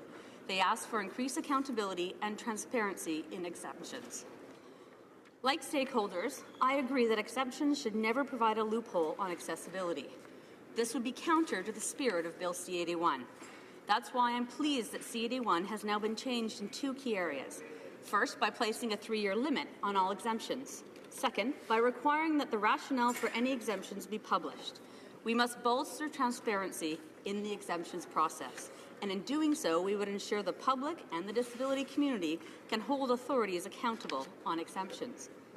Le durcissement des dispositifs de Making accountability and transparency even more important, I am convinced, helps to consolidate the bill. Has always been to hit the ground running on day one. I'm pleased to see that an amendment was made to reflect this intent in the bill. It requires all bodies with the authority to make regulations under this Act to make their first regulations within 2 years of the Act coming into force. The establishment of these regulations would also trigger the clock for the 5-year review of the Act by Parliament. This ensures that the review would begin by 2025. In like manner, there is no end date for accessibility. Accessibility requires consistent, conscious, and continual effort. The bill also provides mechanisms that requires people with disabilities to be at the table to monitor implementation and support meaningful progress, independent of the government of the day. Nous avons écouté. We listened to members of the disabled community who told us that accessibility in Canada has been out of date for a long time. And I know that we can't wait any longer to act. So it is in this perspective that I say again that it is very important to us that this bill be realized in a reasonable amount of time with respect, and that there be real progress in respect to accessibility. In this way, we'll be able to ensure that this bill will be operational and the bill once the legislation is enacted, encouraging a spirit of collaboration between our government and disabled people was fundamental. Canadians with disabilities have had to fight on their own when it came to advancing their rights. By bringing in new measures to improve accessibility with a focus on accountability and transparency, we are moving towards a new culture of accessibility. The Accessible Canada Act would work to put an end to the practice of exclusion. With Bill C-81, we can have a system where our institutions, not individuals, are responsible for enabling change. We can move on from the principle of nothing about us without us to simply nothing without us, because everything is about us. As Minister of Public Services, Procurement and Accessibility, and as a person with a disability, I could not be more excited to get to work with all partners to build an accessible Canada. We still have a lot of work to do, I know, but I know that with this proposed legislation, our goal of building a Canada without barriers, where people with disabilities participate fully and equally in their communities, is within reach. Thank you. Merci. Questions et commentaires. The honourable member for Foothills. Thank you very much, Mr. Speaker, and I appreciate the opportunity to ask the Minister questions on C-81. I want to first off say how much I appreciate the Minister bringing this legislation forward. I think it is a very important document and something that we worked very hard on at committee. However, what I want to focus on with my question is the issue that we heard from stakeholder after stakeholder. Almost every single stakeholder that came to committee was questioning that really this C-81 does nothing. The fact when it is given royal assent, the minister probably won't be able to point to a single thing that changes with this bill when it's given royal assent, because there are no timelines, no standards, no definitive regulations that are there. And I would just like to bring to her attention just one really quick quote from the Professor Michael Prince, who said, "There are areas concerning with this bill. This include absence of measurable targets with specific deadlines, permissive language, the extent of exemptions." I would just like to ask the minister, the day the C-81 is given royal assent, how does this change anything for Canadians with disabilities? The Honourable Minister of Accessibility. On day one, Mr. Speaker, Canadians with disabilities will know that there's a system there for them that will proactively address barriers to inclusion. We know, as a matter of fact, that the best way that we can develop standards is with the community, with industry, and by putting into place the mechanism that are established by this law so that we don't have to wait till Canadians are discriminated against before we can help them. Each stand developed in concert with the disability community and through the board of the Canadian Association of Canadian Accessibility Standards Development Organization, or CASDO. We're going to decide. We're going to let the community decide which standards, what are the priorities of the community as we move forward with them to ensure that everybody comes along for this journey. Questions and comments. The Honourable Member for Windsor-Tecumseh. Thank you, Mr. Speaker. In listening to the Minister describe her expectations for what is going to happen with Bill C-81, I have to say it's actually very disconcerting to know that there is a misunderstanding of the lack of language in C-81 that will actually ensure the things that she's described, which I hold dearly to my heart for all of those Canadians as well. They've waited long enough. There's no language of resiliency or legacy within what we have now that exists. And as a matter of fact, in one presentation after another, the committee heard that the bill needed implementation timelines. And one such expert was none other than the Ontario minister who was responsible for shepherding in the Ontarians with Disabilities Act. We heard again and again that we need implementation timelines. We heard again and again that all of the exemptions for obligated organizations need to be removed.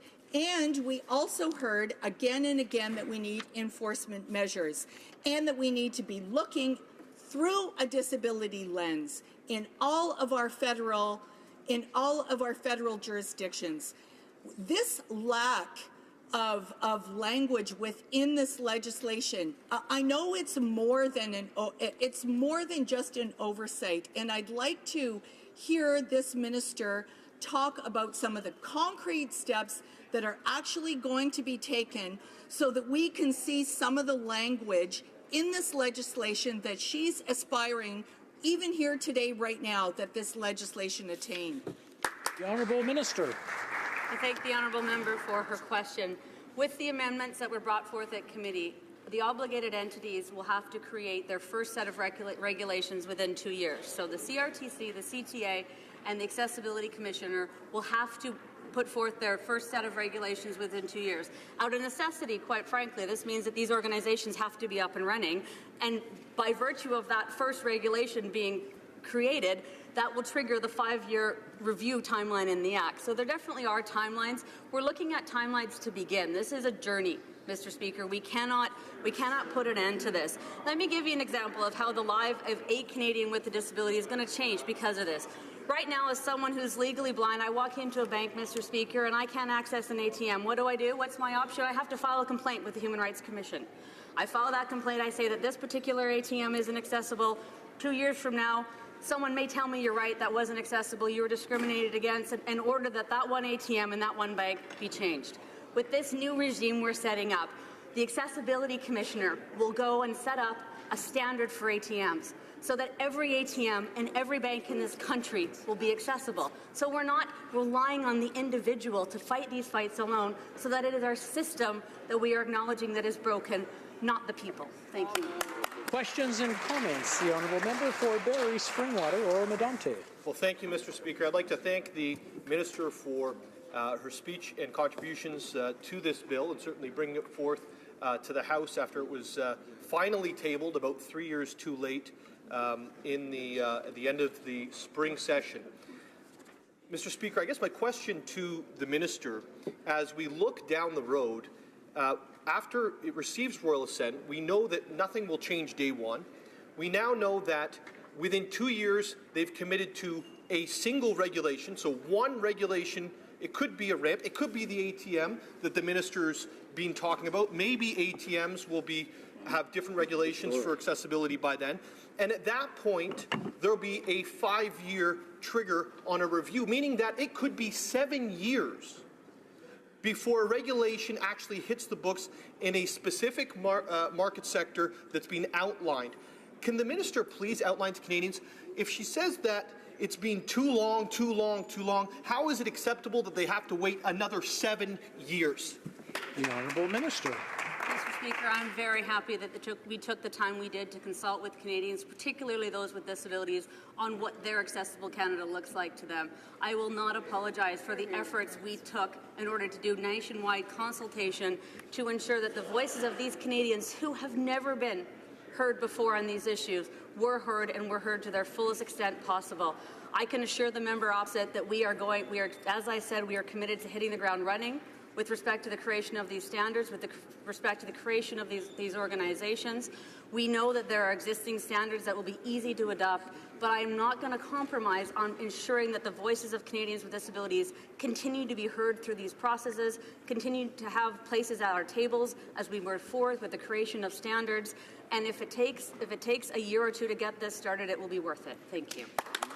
Questions et commentaires, questions and comments. The Honourable Member for Saanich Gulf Islands. Thank you, Mr. Speaker. And the Honourable Minister will know that I was very pleased and excited when the No Barriers Bill came forward, but remained disappointed that despite over 200 amendments being submitted, most of the amendments, quite a few were passed, over 75, but those amendments came primarily from government members of the committee. So we still have no unified complaints bureau. We have no unified standards bureau. We don't have a backstop minister, by which I mean the bill as constructed gives Cabinet permission to appoint a minister to be in charge of the Act, but doesn't say that must happen. Of course, you can't compel the ordering Governor and Council to do anything in a bill, but you could say if there wasn't an appointment, there would be a de facto appointment to another minister, so there would never be a gap. So I am concerned the bill doesn't begin to meet our early expectations. I don't doubt the minister's good intentions, but I'm very disappointed. And I wonder if we could consider perhaps encouraging the Senate. I know we don't usually do that in this place, but identify from the government side what amendments the minister could live with when it comes back to this place. Honourable Minister. Thank you. I thank the Honourable Member for her question and for her passion on issues related to people with disabilities. You know, we built the system that's contained within Bill C-81 on the existing system, Mr. Speaker. This system was not drawn up on a whiteboard. We had existing regulators. We are trying to be efficient. We have expertise within government organizations. We have complicated regulatory frameworks within the CRTC and the CTA, and we have a Canadian Human Rights Commission that is very well respected, and does very good work. So building on those existing entities, we had to fill in the gaps. We knew that there were areas within federal jurisdiction that were not covered. So we created the position of the Accessibility Commissioner. We have enshrined in this law, and we have agreements between these organizations that there is no wrong door, Mr. Speaker. Wherever somebody goes to state their concern or to file a complaint, they will be pointed in the right direction, and Canadians can be assured of this. Thank you. À l'ordre, conformément à l'article 38. Order. Pursuant to Standing Order 38, it is my duty to inform the House of the questions to be raised tonight at the time of adjournment. Honourable Member, l'Honourable Député de Drummond. The Honourable Member for Drummond, Agriculture and Agri-Food. Vancouver East, Immigration, Refugee and Citizenship.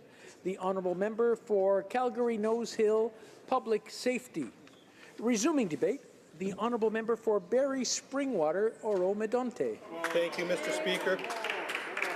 It's certainly an honour to stand and rise today on a subject that is incredibly important, I believe, to Canadians, and certainly important to myself as a Member of Parliament and as the son of somebody who was disabled in a car accident in 1996. certainly as we look across our country, we know that there are a broad group or broad set of regulations that govern accessibility in this country, that govern improving the lives of persons who are living with disabilities. And so I think that when Canadians heard that the Liberal government was going to introduce a bill within 6 months of taking power in 2015, they were excited.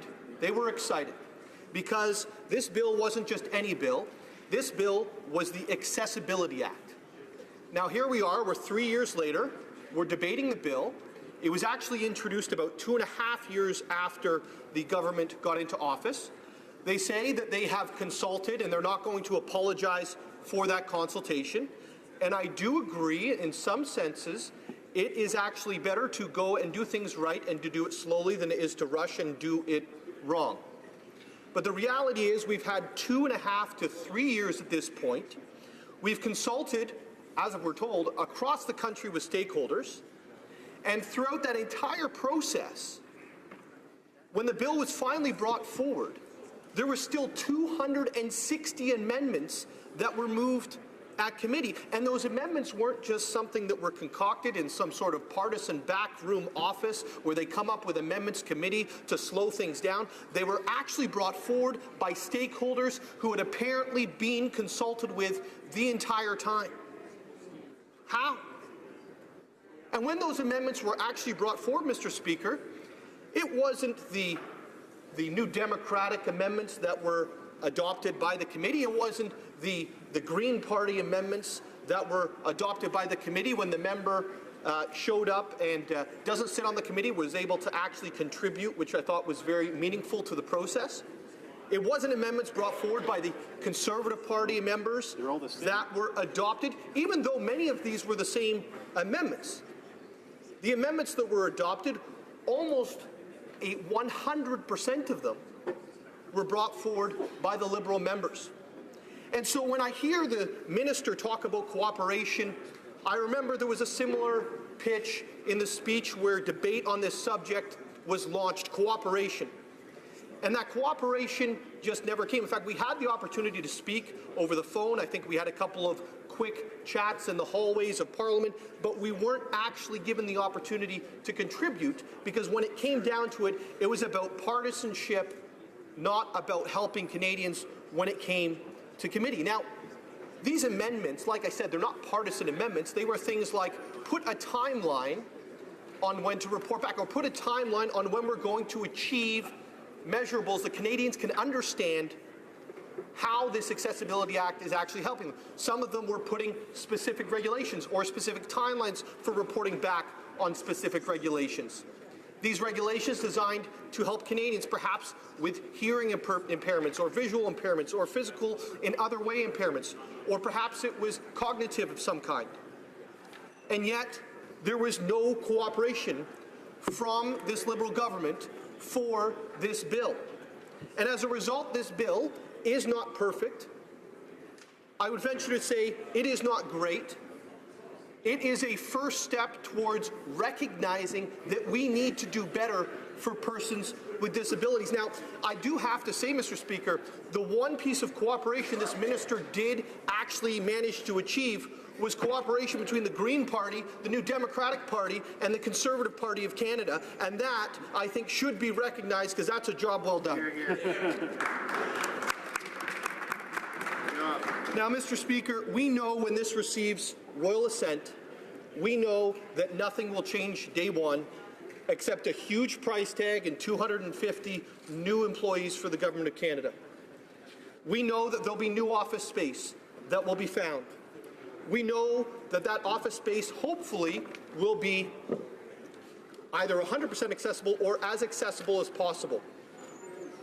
We also know that within 2 years there will be a single regulation adopted by Canadians, and all this for a price tag in the hundreds of millions of dollars.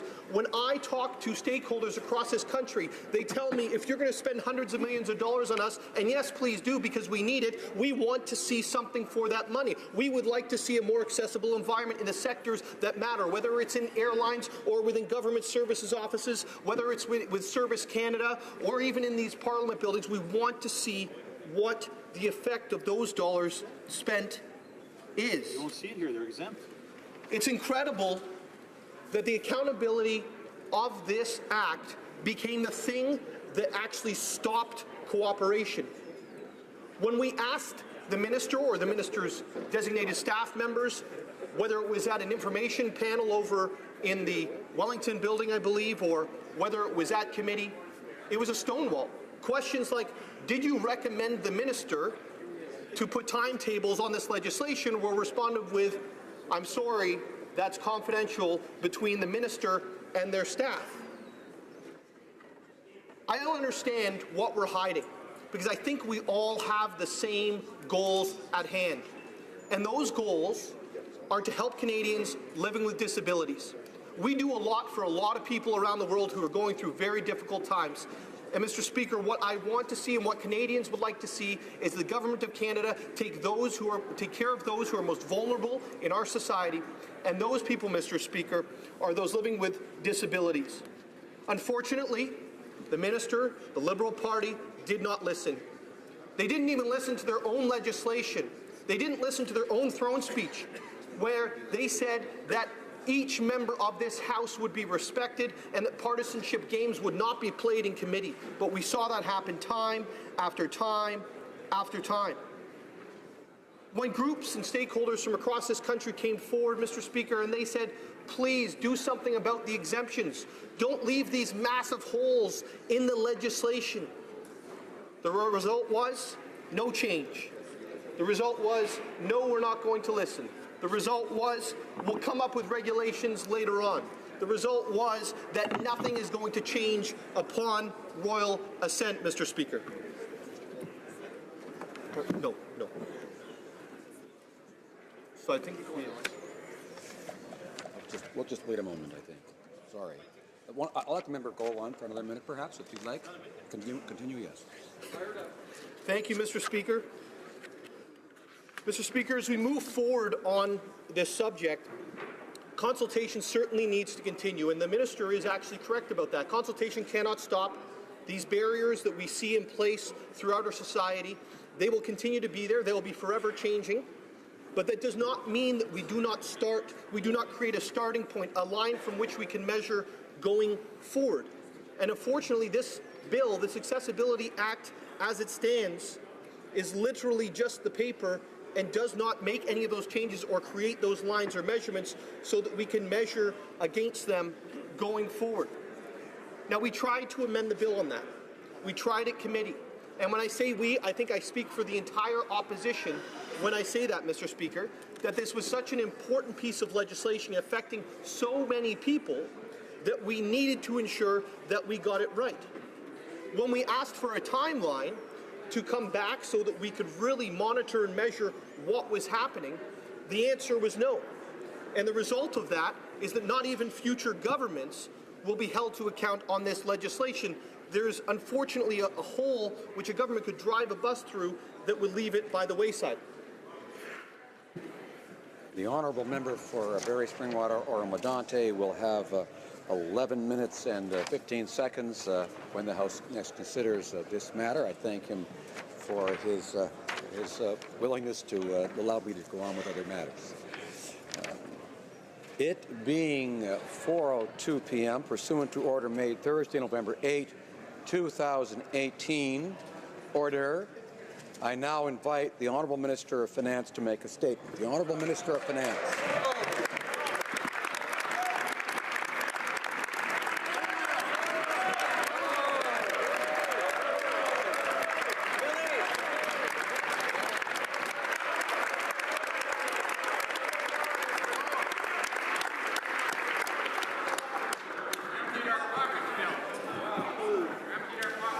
Mr. Speaker, pursuant to Standing Order 83-1, I wish to table a notice of Ways and Means motion to amend the Income Tax Act, the Income Tax Act regulations, and explanatory notes. I ask that an order of the day be designated for consideration of the motion. Monsieur le Président, conformément... Mr. Speaker, pursuant to 83-1, I have the honour of tabling a Ways and Means motion that seeks to modify the Income Tax Act And with executive notes, I would ask that this motion be added to orders of the day.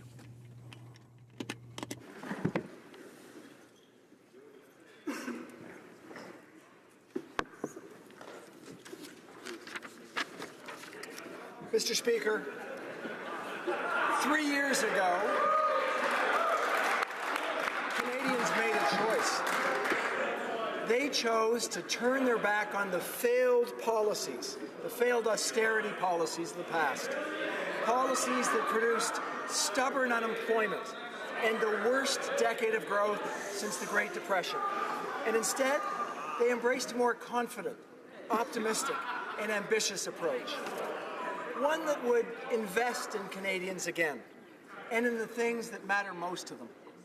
Good, well-paying jobs, more help for hard-working families, and an economy that offers every Canadian a real and fair chance at success.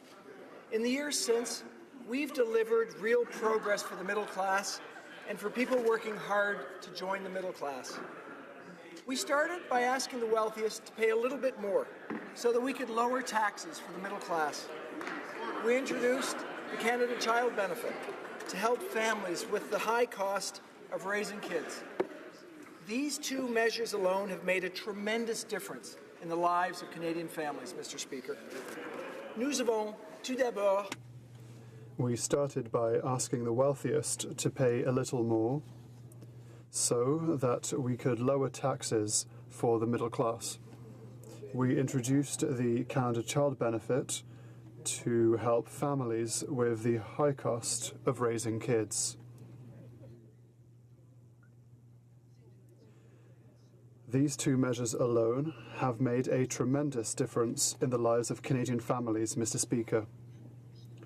By this time next year, middle-class families of four will get about $2,000 more each year to invest in the things their families need, whether it's nutritious food or new winter boots for growing kids. The Canada Child Benefit also means that today, approximately 300,000 Canadian children no longer live below the poverty line.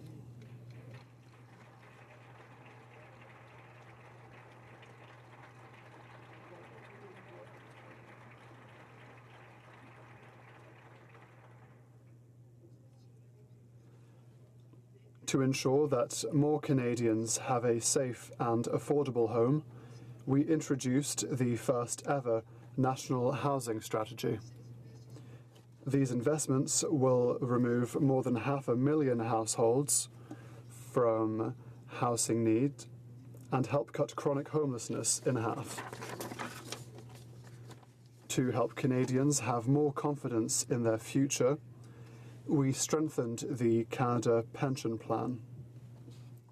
Younger Canadians can now be certain that more retirement income will be there for them when it's their turn to retire. For the current generation of seniors, we've increased the Guaranteed Income Supplement top-up, improving the financial security of close to 900,000 seniors, and we have reversed the move to raise the eligibility age for old age security and the GIS measures adopted by the Conservatives. Mr. Speaker, all of these policies were specific promises we made. Ce sont maintenant. These are now promises we have held.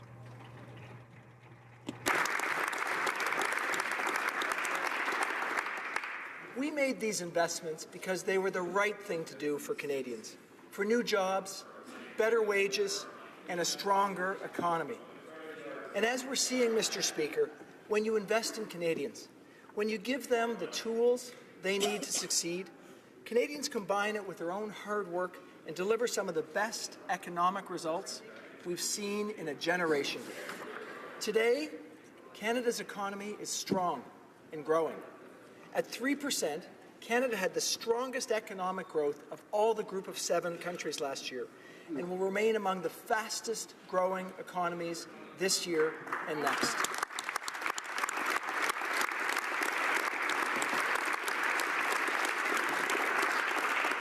Mr. Speaker, our plan is working because Canadians are working.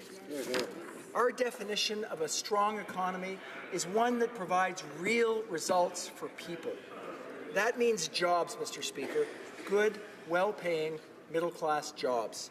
Jobs that you can raise a family and build a future on. Depuis 3 ans.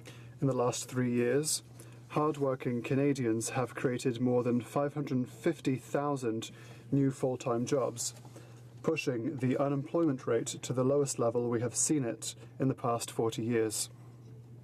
Canadians are also earning more. For the average Canadian worker, wages are growing faster than inflation.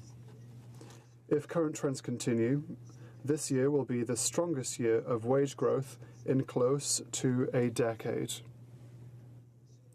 Mr. Speaker, these are strong results by any measure.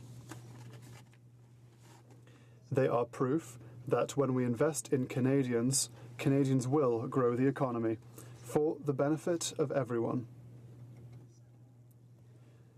We know that there is still much more to do. As the Prime Minister would say, better is always possible. But Canadians should take heart and be proud of the work they have done to create jobs and to get the economy moving again.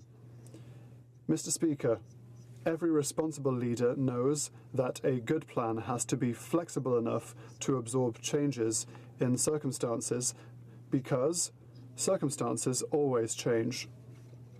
In Canada's case, this has meant dealing with a new administration in the United States. This has posed, shall I say, some interesting challenges. One of the most important things we have achieved since the last fall economic statement is the renegotiation of the North American Free Trade Agreement. This was important.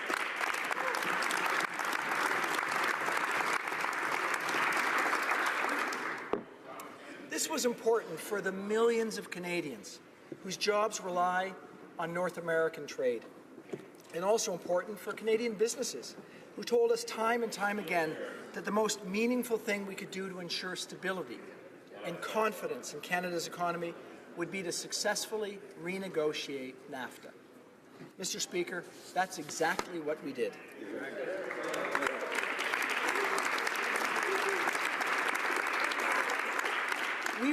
We've preserved access to our most important market and provided certainty for the millions of Canadians whose jobs depend on it. And I want to take a moment here to thank Canadians from all walks of life and all political persuasions who put differences aside to stand up for our country. Business and labour leaders, members on all sides of this House, mayors from some of Canada's biggest cities and smallest towns, local entrepreneurs and artists from all across our great country. On behalf of the Prime Minister and my colleague, the Minister of Foreign Affairs, thank you. We were able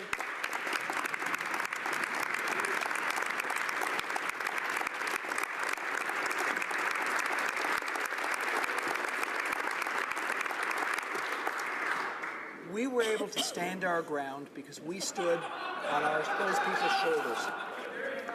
But, Mr. Speaker, just because we share a trade agreement with the United States doesn't mean we'll always agree with their approach. The current administration has moved forward with an aggressive package of tax cuts for large corporations. That's their right as a sovereign nation. Some on the right have lobbied us to match those measures. If we were to do that, it would add tens of billions of dollars in new debt, Mr. Speaker. It would do more to worsen income inequality than to improve it. And it would make the services that millions of Canadians depend on less affordable. Mr. Speaker, let's be blunt. Managing a federal budget calls for some tough choices. And the fact is, Mr. Speaker, Order. Order.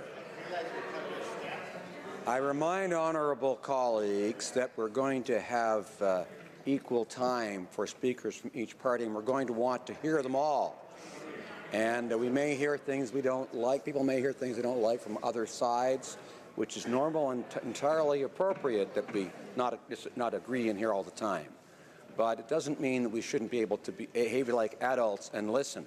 The honourable member for Cypress Hills Grasslands has intervened many, many times already during the last few minutes, and I'd ask him to remember the rule against interruption, because he could I'm sure if he isn't able to sit quietly here, he could sit quietly somewhere else. The Honourable Minister of Finance.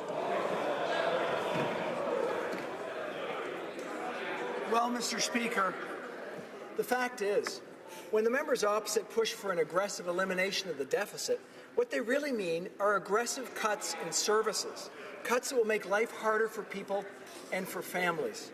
That's not what we want for Canada, and it's not what Canadians want for themselves. Nous allons donc... And so we choose a different path, one that is targeted, measured, and fiscally responsible. One that encourages businesses to invest in growth and create more good, well-paying jobs for middle-class Canadians.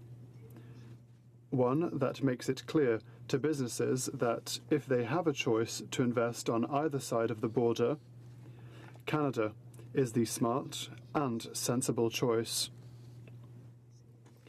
And one that ensures that our federal debt to GDP, gross domestic product ratio, continues on a steady downward track.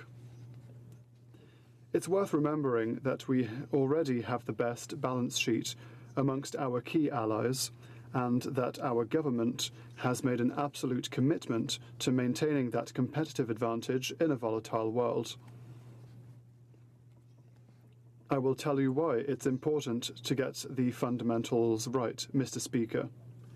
Because, as much as we are talking positive actions today to help grow the economy and invest in middle-class jobs, the reality is that there are challenges all around us.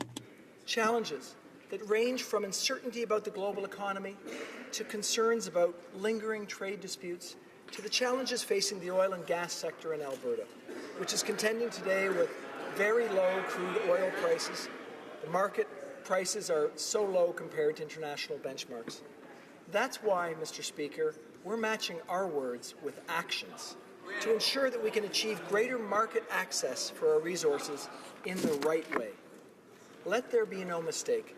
We could have ignored the concerns of business leaders, decided not to make the investments and the changes that are part of the fall economic statement, and we would have had a lower deficit as a result. To do so would be neither a rational response nor a responsible one. Nous choisissons. We are choosing, once again, to trust in Canadians, the people who put their trust in us. We know that if we give Canadian businesses more opportunities to succeed and grow, they will do just that. One of the greatest opportunities for Canada's economy is connected to the global shift towards clean growth. As you know, Mr. Speaker, in 2016, our government worked with provinces and territories in consultation with Indigenous peoples to reach Canada's first ever National Clean Growth and Climate Action Plan. It is a comprehensive plan that invests in public transit, phases out coal power, invests in clean energy, prices pollution, and supports energy efficiency across Canada. Mr. Speaker, Conservative politicians here in the House and in some provincial capitals want to bury their heads in the sand and ignore what's happening to the climate and to the economy. They want to make pollution free again and let our kids and our grandkids deal with the consequences. We're not going to let that happen, Mr. Speaker. Pollution was free, so we had too much of it. This is the root of the problem, and we're going to fix it.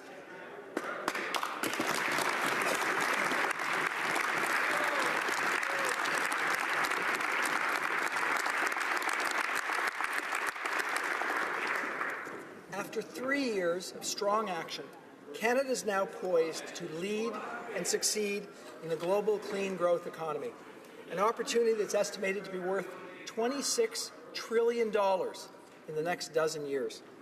And to help us get there, we're announcing our intention to create an advisory council on climate action that will give our government expert advice on how we can further reduce pollution and encourage economic growth in two crucial areas, the transportation sector and the building sector. We intend to name two Canadian growth leaders, clean growth leaders, Stephen Guilbeault and Tamara Vrooman, to help lead that work.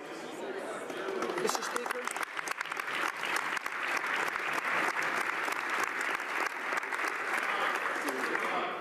it's not enough to simply clean up the economy. We need to make a cleaner economy more affordable for middle-class Canadians. That's why our government will not keep any of the revenues from pricing pollution. We'll return every single penny to provinces and territories where we collect it, and 80% of Canadian families will be better off as a result.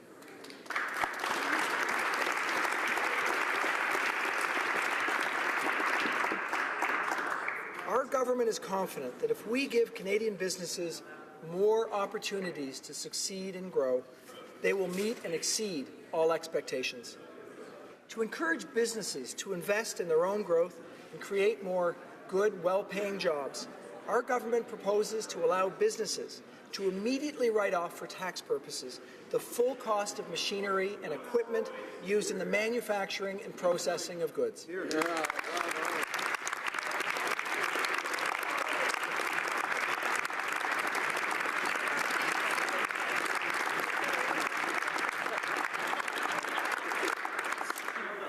We will also allow specified clean energy equipment to be eligible for an immediate write-off of the full cost. This will help achieve climate goals and boost Canada's global competitiveness.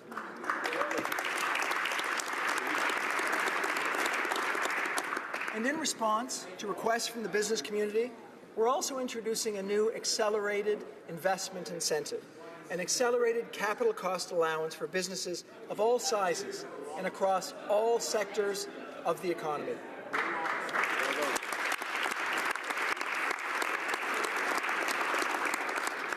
This incentive will encourage more businesses to invest in assets that will drive business growth over the long term, setting the stage for more good middle-class jobs across our country. Notre gouvernement. Our government is also setting an ambitious agenda to make Canada the most globally connected economy in the world. We are already well on our way. With the successful conclusion of the new NAFTA, as well as the Canada-European Union Comprehensive Economic and Trade Agreement and the Comprehensive and Progressive Agreement for Trans-Pacific Partnership, we now have comprehensive free trade agreements with countries representing 2/3 of the world's GDP. Canada is now the only G7 country to have free trade agreements with all other G7 countries.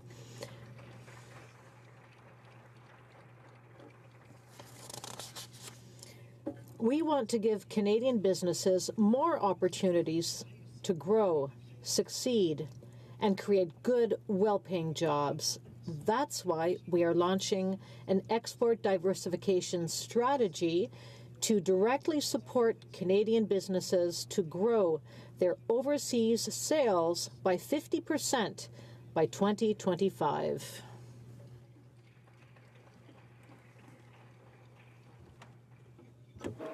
We're going to work with our provincial and territorial partners to remove barriers to internal trade within Canada.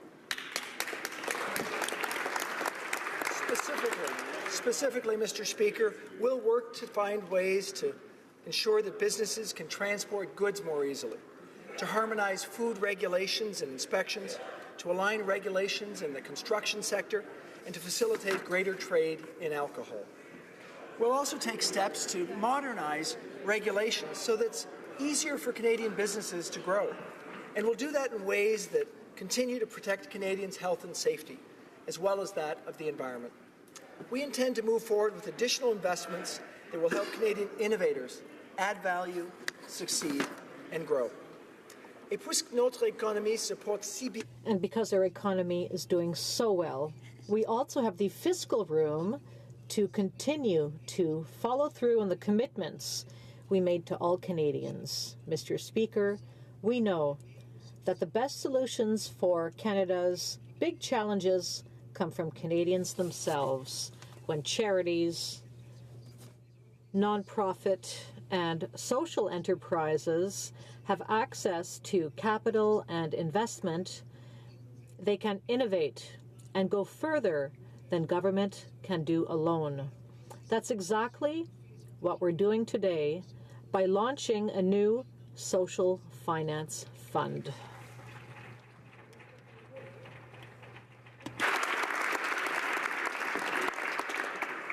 We've also been working with local residents to reform the Nutrition North program so that this program ensures better access to affordable, nutritious, and traditional food and is transparent, effective, and accountable to Northerners and other Canadians.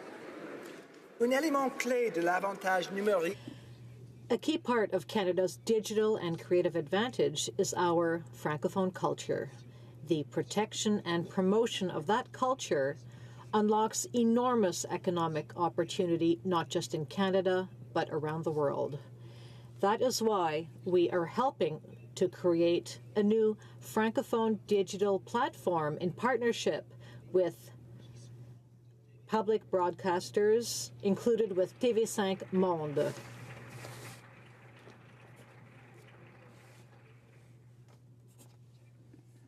Role that independent news media play in our democracy and in our communities, we'll be introducing measures to help support journalism in Canada. To help sustain Canada's wild fish stocks and the communities that rely on them, we'll invest in efforts to rebuild fish stocks. We'll also introduce 2 new funds, a British Columbia Salmon Restoration and Innovation Fund,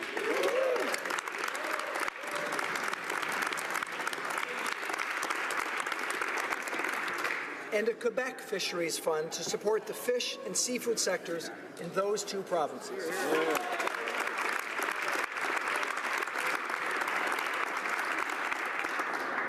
Mr. Speaker, what these and the other measures contained in the Fall Economic Statement all have in common is this.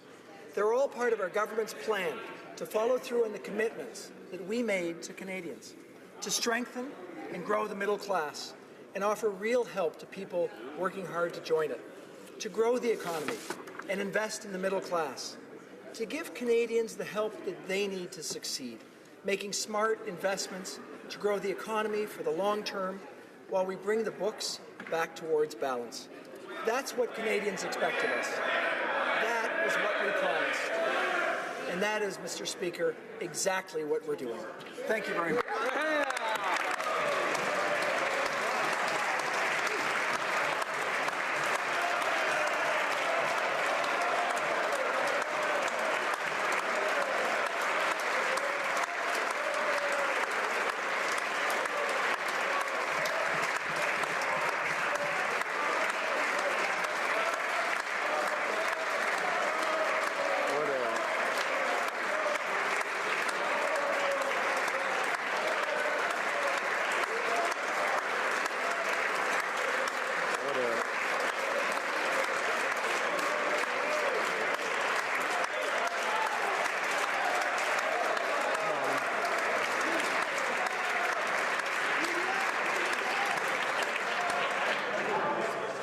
Order. The honourable member for Carleton.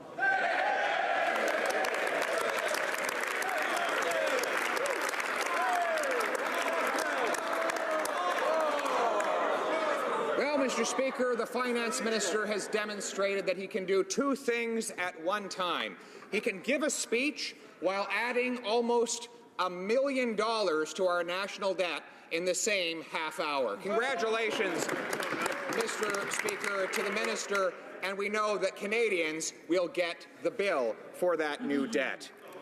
Now, our government has told us, under the leadership of this Prime Minister, that budgets balance themselves.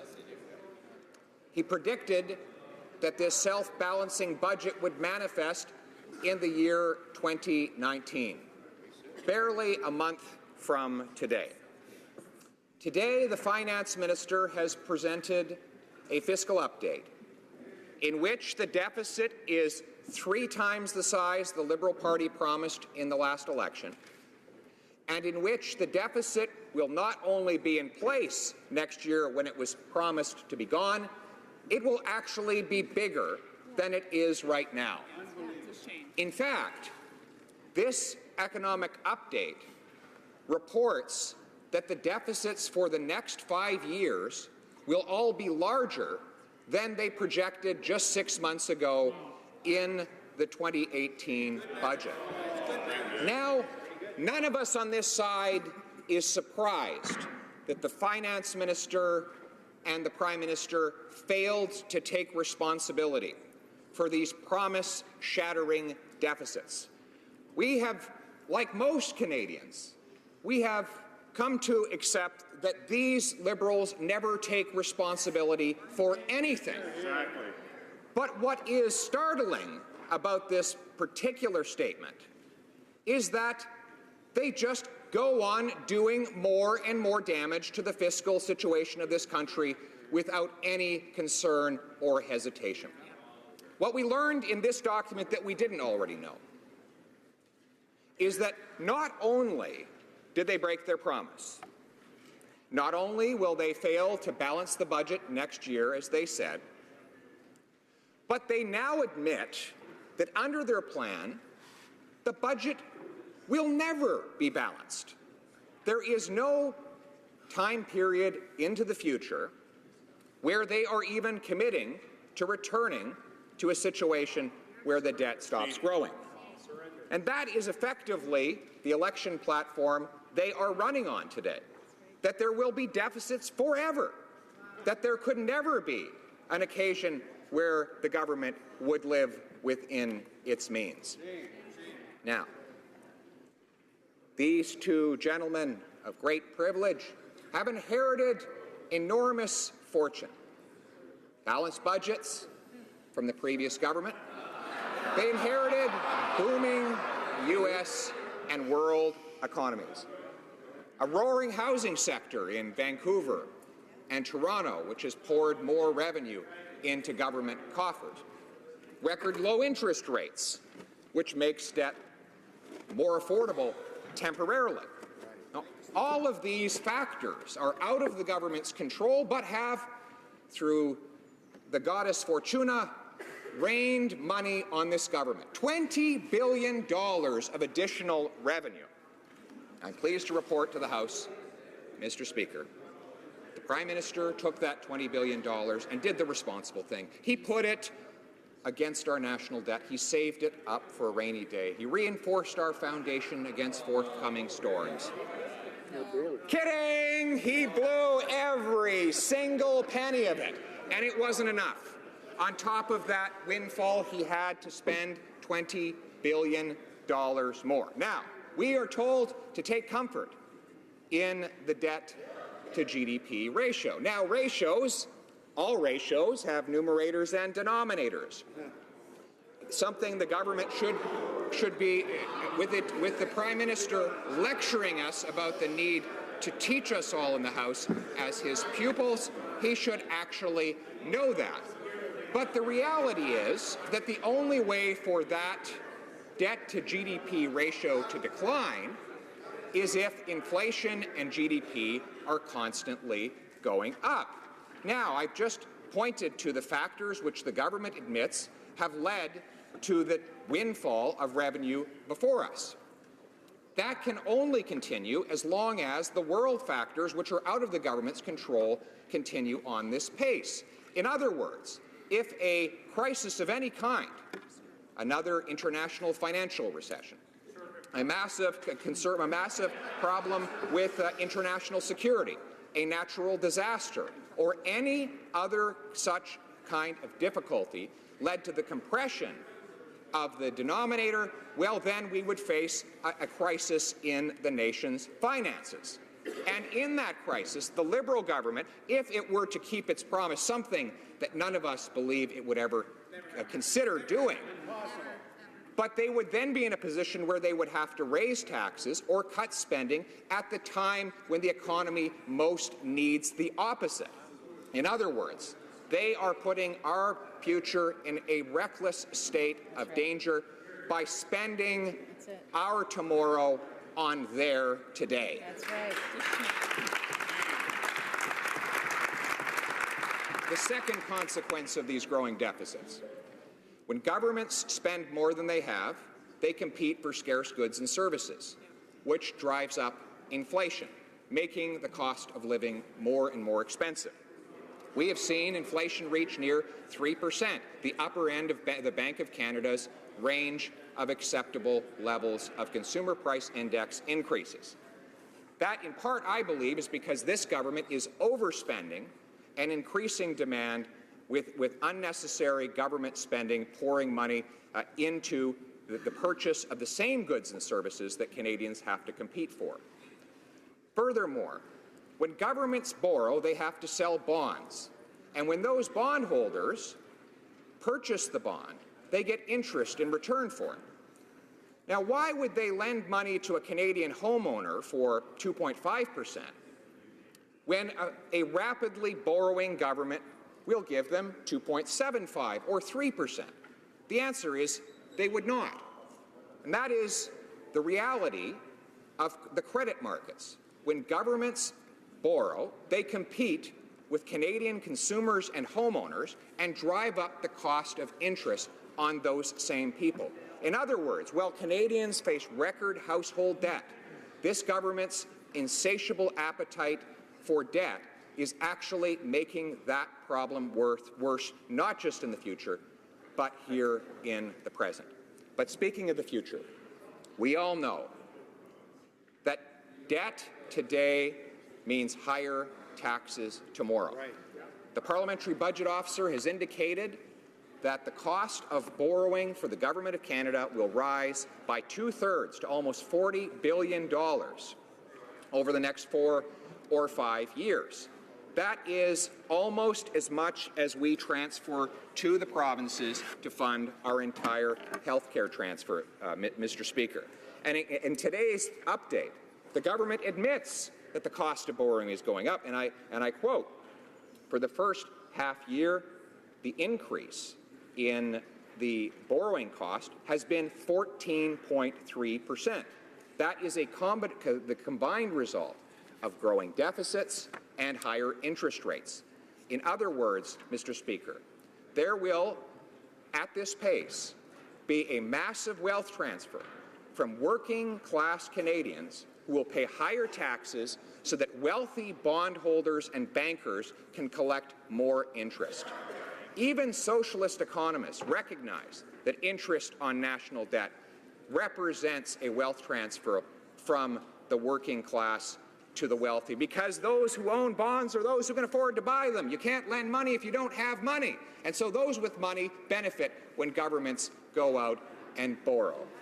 And once again, we see the government instead of favoring the have-nots, they once again favor the have-yachts. Mr. Speaker, something we have come to expect from them for a very long time. Now, Mr. Speaker, we were told that this economic update was going to respond to the attempt by the U.S. President to take our money, business, and jobs. And so far, the Prime Minister has been prepared to help the President in all of those objectives. His carbon tax, his decision to block pipelines, his massive regulatory state, which prevents businesses from functioning here in Canada, has driven money out of our country. Canadian investment in the U.S. is up 2/3, and U.S. investment in Canada is down by half. And when money leaves, jobs leave. The Business Council of Canada says that the result of this imbalance could lead to 500,000 jobs lost in this country.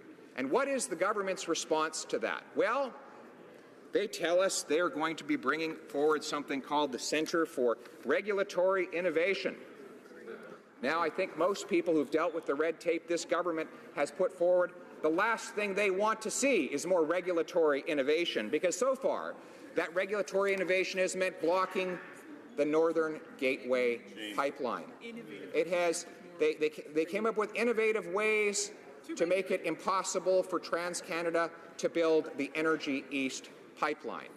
And of course, their most innovative stroke of genius has been to drive Kinder Morgan out of this country by giving them $4 billion of Canadian tax money in order to buy a 65-year-old pipeline that we already had, money that Texas oil company is now using to build pipelines in the United States of America. When this Prime Minister took office, 3 of the world's most respected pipeline companies were ready to put shovels in the ground. Kinder Morgan was going to build Trans Mountain. Enbridge was going to build Northern Gateway. And TransCanada was going to build Energy East. They had the financial commitments, the applications in, and they were ready to go. And all 3 of those companies have now left. And what does the government offer? A Center for Regulatory Innovation. But that's not all. I should give them credit for another very exciting announcement that they have made in this regards to regulation. They are going to make the building code available to all Canadians for free, Mr. Speaker, and just in time for Christmas. That is if Canada Post is not on strike and unable to deliver the building code to those Canadians who are anxiously awaiting to receive it. Mr. Speaker, that is the plan that they have to unwind the massive regulatory obstacles that have driven our oil, our money, our businesses, and our jobs right into the arms of Donald Trump. And nothing in this announcement today will reverse that direction. In fact, this government has backed down on NAFTA, giving President Trump everything he asked for and getting nothing in return that we did not already have. Mr. Speaker, we on this side of the House will stand up for the common sense of the common people, the people who understand that budgets don't balance themselves, because those people, like our leader, have actually had to balance a household budget, Mr. Speaker. Our future Conservative government will recognize that you cannot spend what you do not have, and you cannot borrow your way out of debt. Now, Mr. Speaker, I conclude today by challenging the government. Mr. Speaker, I know how painful it is for them to hear the truth, the painful truth that they from which they have for so long tried to turn away their eyes. But unfortunately, they have to face up to the fact that they shattered their promise to balance the budget next year, that they have built up massive new debt, not only for future generations, but for present-day Canadians, that the cost of government is driving up the cost of living, and that is leading to a serious crunch on the backs of everyday Canadians, Canadians who know what it's like to live within their means. C'est la raison pour laquelle un gouvernement... That's why a Conservative government will see to it that the budget is balanced in the medium term so that we can get rid of these huge deficits the Liberal government, the previous government, has racked up. We Conservatives realize that Canadians work hard for their money and they have to balance their own household budgets. We as a government will help them, and we won't add to their burden like the current government is doing. Mr. Speaker, on behalf of the official opposition, we call on the government to finally answer the question and say when the budget will be balanced, to set out a plan to get there and reduce taxes so that Canadians can keep their hard-earned money in their own pockets. Sure, Mr. Speaker, that will stand with those who know how to balance a budget because they do so in their own households, and they expect the very same of the Government of Canada. Under a Conservative government, they will get no less. Thank you.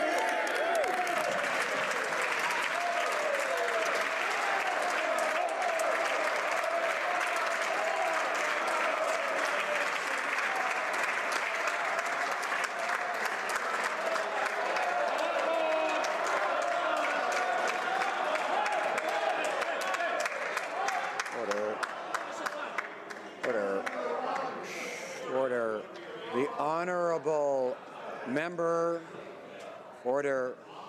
The honourable member for New Westminster Burnaby. Thank you, Mr. Speaker. I'd like to begin by saying that I'm deeply disappointed with this mini budget that the finance minister just presented. To start off by saying I'm startled at how rapidly this government fell completely out of touch with the needs of Canadians. Now, the verdicts are already coming in. Kevin Page, the former parliamentary budgetary officer, somebody respected by all Canadians, has said, quote, "We're deficit financing the corporate sector," unquote. That's just one of the reactions that's coming forward on this mini-budget. Now, Mr. Speaker, there is nothing in the mini-budget that addresses the profound unequal tax system that we have in place.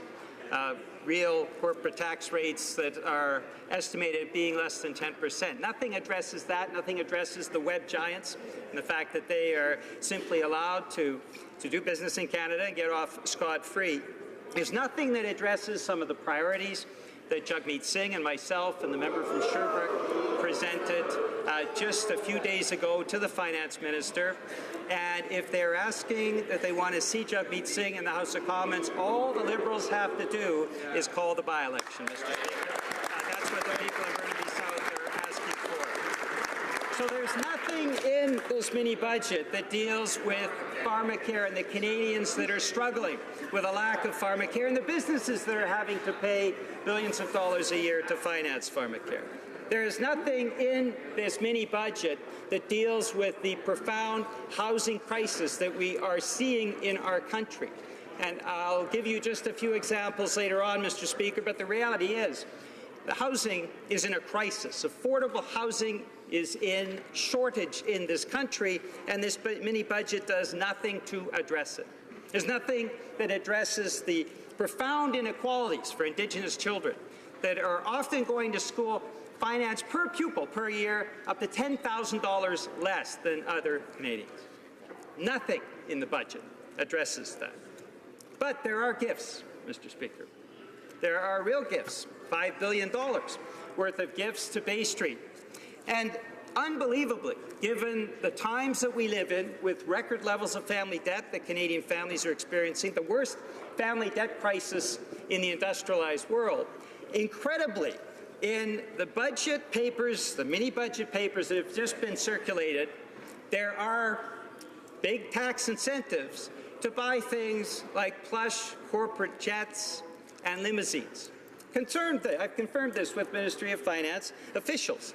And unbelievably, if you buy a corporate jet, you get a more accelerated write-off. If you buy a plush limousine, according to this Liberal government, well, you get an accelerated write-off. So the question that I have to this finance minister, and I hope that he would answer it over the next few days, is why is he acting like Santa Claus to Bay Street in Canada and acting like Scrooge to everyone else in this country?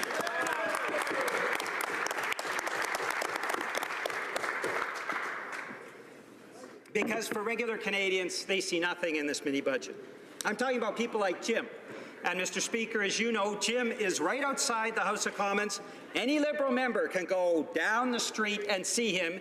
He's every day on the bridge between the Chateau Laurier and the East Block. And he begs for money because there is no pharmacare in this country. His medication costs him about $500 a month. He can't work, so he has to beg because he says, I don't want this burden to be on my children. And there is no pharmacare. There is nothing in this mini-budget that addresses the challenges that Jim faces. There's nothing in this mini-budget that in any way addresses the challenges that Heather faces in my ride. Heather has a child, a daughter, and her mother. They live in a one-bedroom apartment, and rents keep going up. She works at minimum wage, and she says, I don't know how much longer I can keep this apartment. And if I lose this apartment, I don't know where I will go and where my family will go.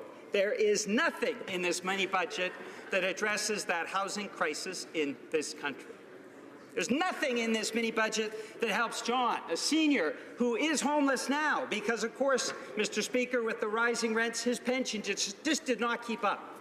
And so for a time he lived with a friend, and if that didn't work out, he ended up on the street. Nothing in this mini-budget addresses the challenges that he is facing.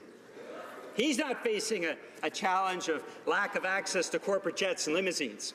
He's actually facing the challenges that many people in Canada are facing, and this out-of-touch government has done nothing to respond to his needs and his concerns. There is nothing in this mini-budget that addresses the concerns of Paul, who's a local business person. He wants to compete, but he has two problems. He's paying for a medical plan, for a drug plan for his employees because he wants to treat them right. He would hope that there would be universal pharmacare in this country because that would make a difference for his bottom line. And he says it's very difficult to get workers now because of the lack of affordable housing. So he says, if I want to have workers, they need to have access to housing. But nothing in this mini-budget responds to his needs. And nothing in this mini-budget responds to the needs of Rajinder and Raj, who are part of the many Canadian families that are experiencing that record level of family debt. The worst in our history, the worst in the industrialized world, a family debt that is caused by Liberal policies. Nothing in this mini-budget addresses any of the needs of the people I've just mentioned, Mr. Speaker. And so we say in this corner of the House, it's time to put the private jets and limousines aside, and it's time for a government that prioritizes people in this country, in this House of Commons, and in their budgets. Parce que c'est pour nous. And that's the priority to us. And their priority appears to be quite different. Régent is a person with a disability who is at times homeless, and Régent said to me last year that what he really needed was a government that would meet his needs to purchase medication and to get housing. But there's nothing in this mini-budget that significantly responds to his needs. And there's also Rhonda, who every day, she has 2 children who go to school in an Indigenous community, and they have to live with the fact that those 2 kids get far fewer services, $10,000 worth less than other students. And she said, I'd really like my children in the future to have a better future than I had, but it's hard when the federal government doesn't meet the needs in terms of the lack of funding for schools, not just in one community, but all across Canada. And there's nothing in this speech we just heard, Mr. Speaker, that responds to her needs. So all those people appear to have been forgotten.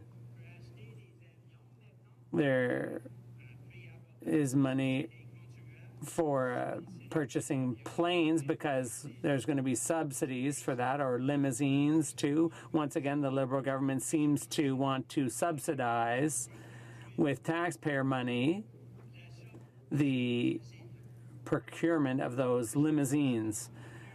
Mr. Speaker, the priority should have been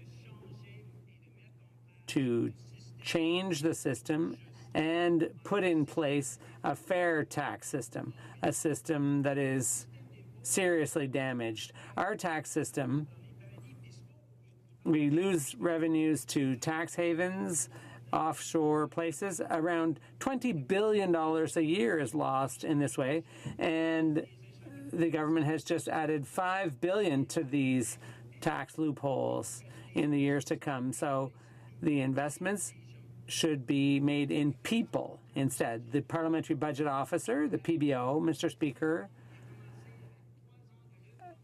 fought for 3 years against the Conservatives, and now, or 2 years, and now 3 years against the Liberals. And finally, after 5 years of struggle, the CRA has provided all the information so that next spring, the PBO will be able to release his first study about this gap, the revenue loss from big corporations, the gap between what should have been collected and what is actually collected. Because that would be, I think if we had a fair tax system, we would be able to see what this shortfall was and strike a better balance. Big corporations after the Second World War paid about 50% of all taxes in Canada.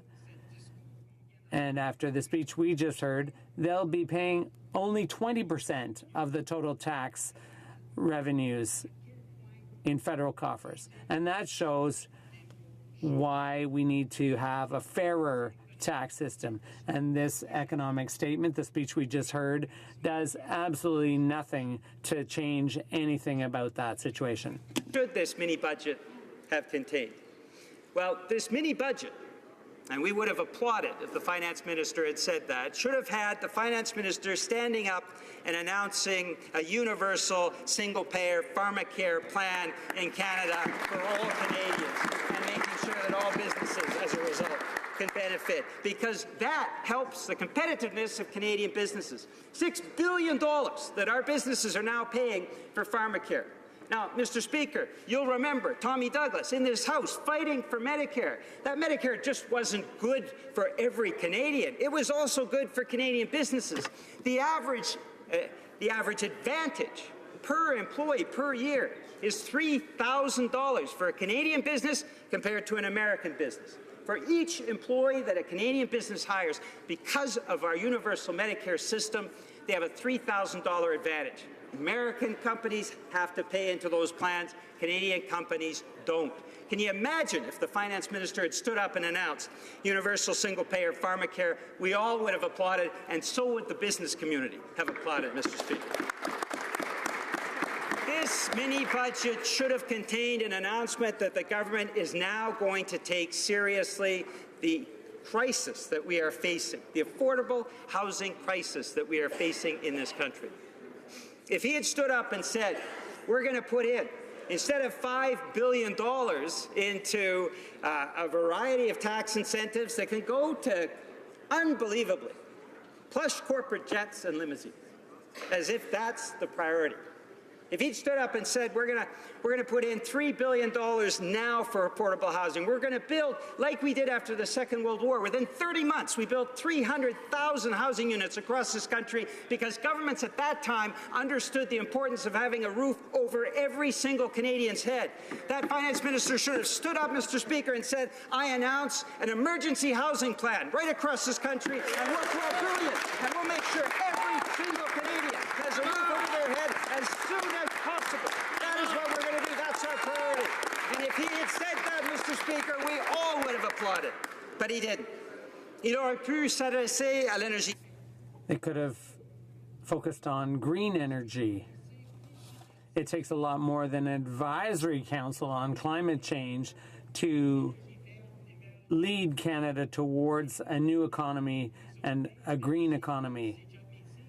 Even if Jagmeet Singh influenced them in creating that body, they should have launched a genuine plan for green energy and a transition toward that. That's not just good for Canadians to combat climate change. It could have also stimulated the economy, because countries that invest are those reaping the benefits currently, and Canada is paying virtually nothing. The Minister of Finance could have also announced an end to inequalities between Indigenous communities around funding for education by making sure that all Indigenous children in Canada get the best possible education, the same funding for education as all Canadians all across the country. He could have announced that, but he didn't. He also could have announced that the pilot project for fundamental income for all workers in Canada, for a minimum income, which was scrapped by the Conservatives. The finance minister could have announced that we're going to fund a final year of studies and minimum income. That could have been done, but it wasn't done. That's the problem, Mr. Speaker. The minister's talk, even if he talked about private jets and limos, he addressed that need, that big business apparently needs greater access to jets and limos. He forgot about people, and that's what is always supposed to be first and foremost. Mr. Speaker, Tommy Douglas, who fought lobbyists. Lobbyists were always saying, no, don't put in place Medicare because we really want that money for ourselves.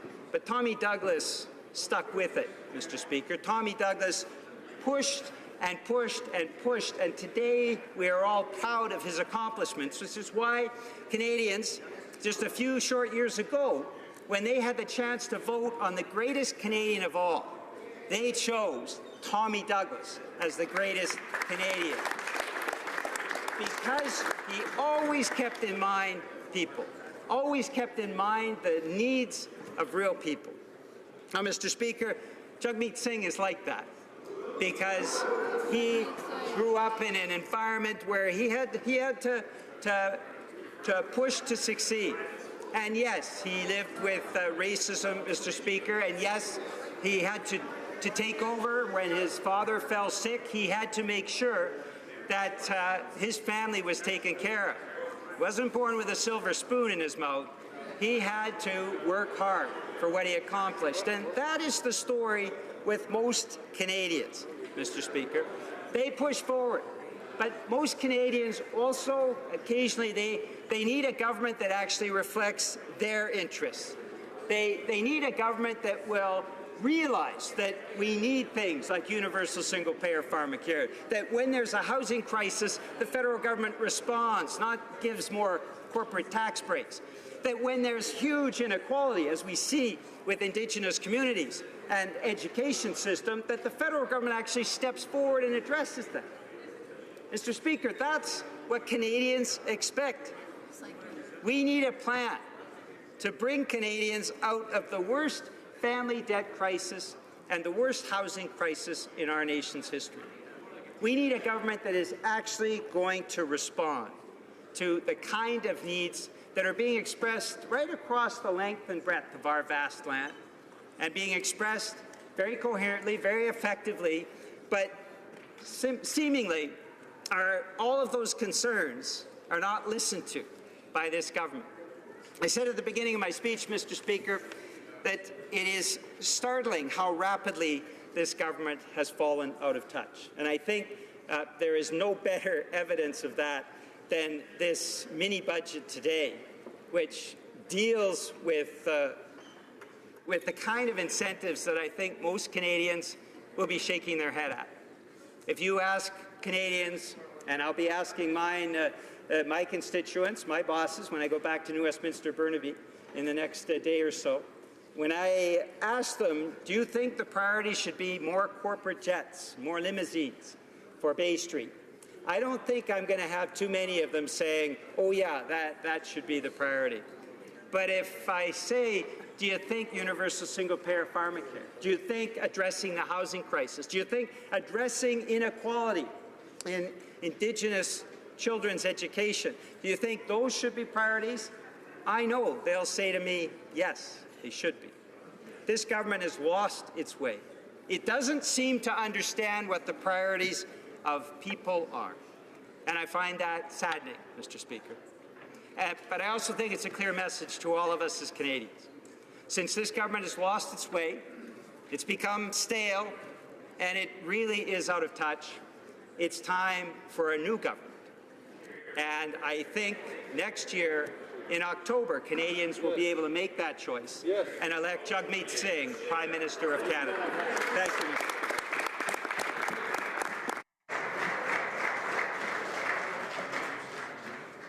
Mr. The Honourable Member for Joliette. Mr. Speaker, today's speech was halfway between an economic statement and a speech from the throne. A lot of words, but no substance. We heard many nice pictures, nice words and slogans, and that's about it. It's like a chocolate Easter egg.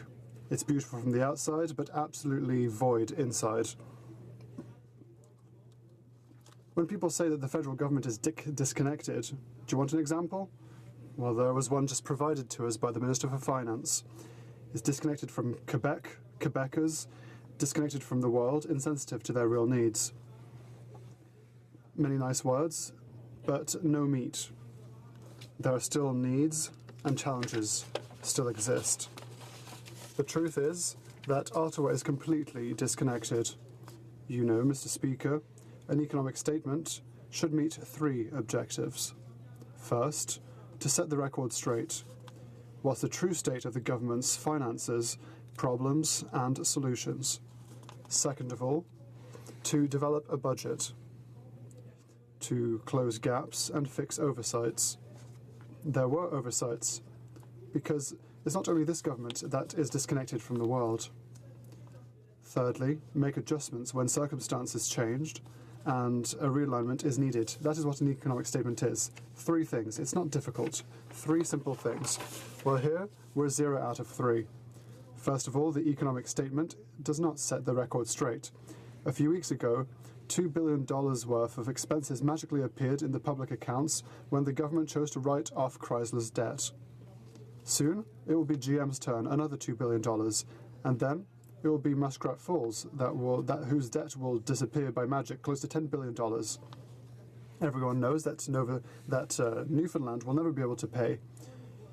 Loans, guarantees, we don't see them. We don't vote on them, we just pay them. Just for those 3 loans, $15 billion will be put on the back of the taxpayer. Quebecers will have to pay their part without gaining any benefit. Like the government has not said, there is no solution for our problems. Nothing in the budget statement. Nothing to say to find the money where it can be found. 10 years after having promised a fossil fuel subsidy, it would be high time to close the tax haven loophole also. The loophole has become a veritable gaping hole in public finances. Conservatives cry scandal while watching the deficit, but when they are told that ending tax havens and subsidies to the old patch will be removed, well, they don't really shout out anymore, and the government neither. What has the statement proposed today? Absolutely nothing. Second of all, the economic statement should have met the shortcomings of the previous budget. There was just an election in Quebec. Poll after poll showed that Quebecers all had the same thing to say. Their priority is health and education, but there was nothing for those in the budget. Since last year, transfers have been capped at 3%. However, in Quebec, healthcare costs and systemic costs constantly increase. What is Ottawa doing? It's reducing its part. It's the nurses, the patients, and the whole health network that are paying the price. Waiting lists are growing longer. And when people turn towards the private sector, because the public sector cannot help, Ottawa threatens even severe cuts, making the problem worse. That is not tenable. What I've said for health is also valid for education. Teachers are also ever so tired. It's the same problem, however now, transfers for this case have been capped at 3% for the past 15 years. Health and education, that is the real needs of Quebecers. It's that. That should be our priority, but what is in the statement? Absolutely nothing. It's as if the government is flying too high and cannot even hear people's priorities.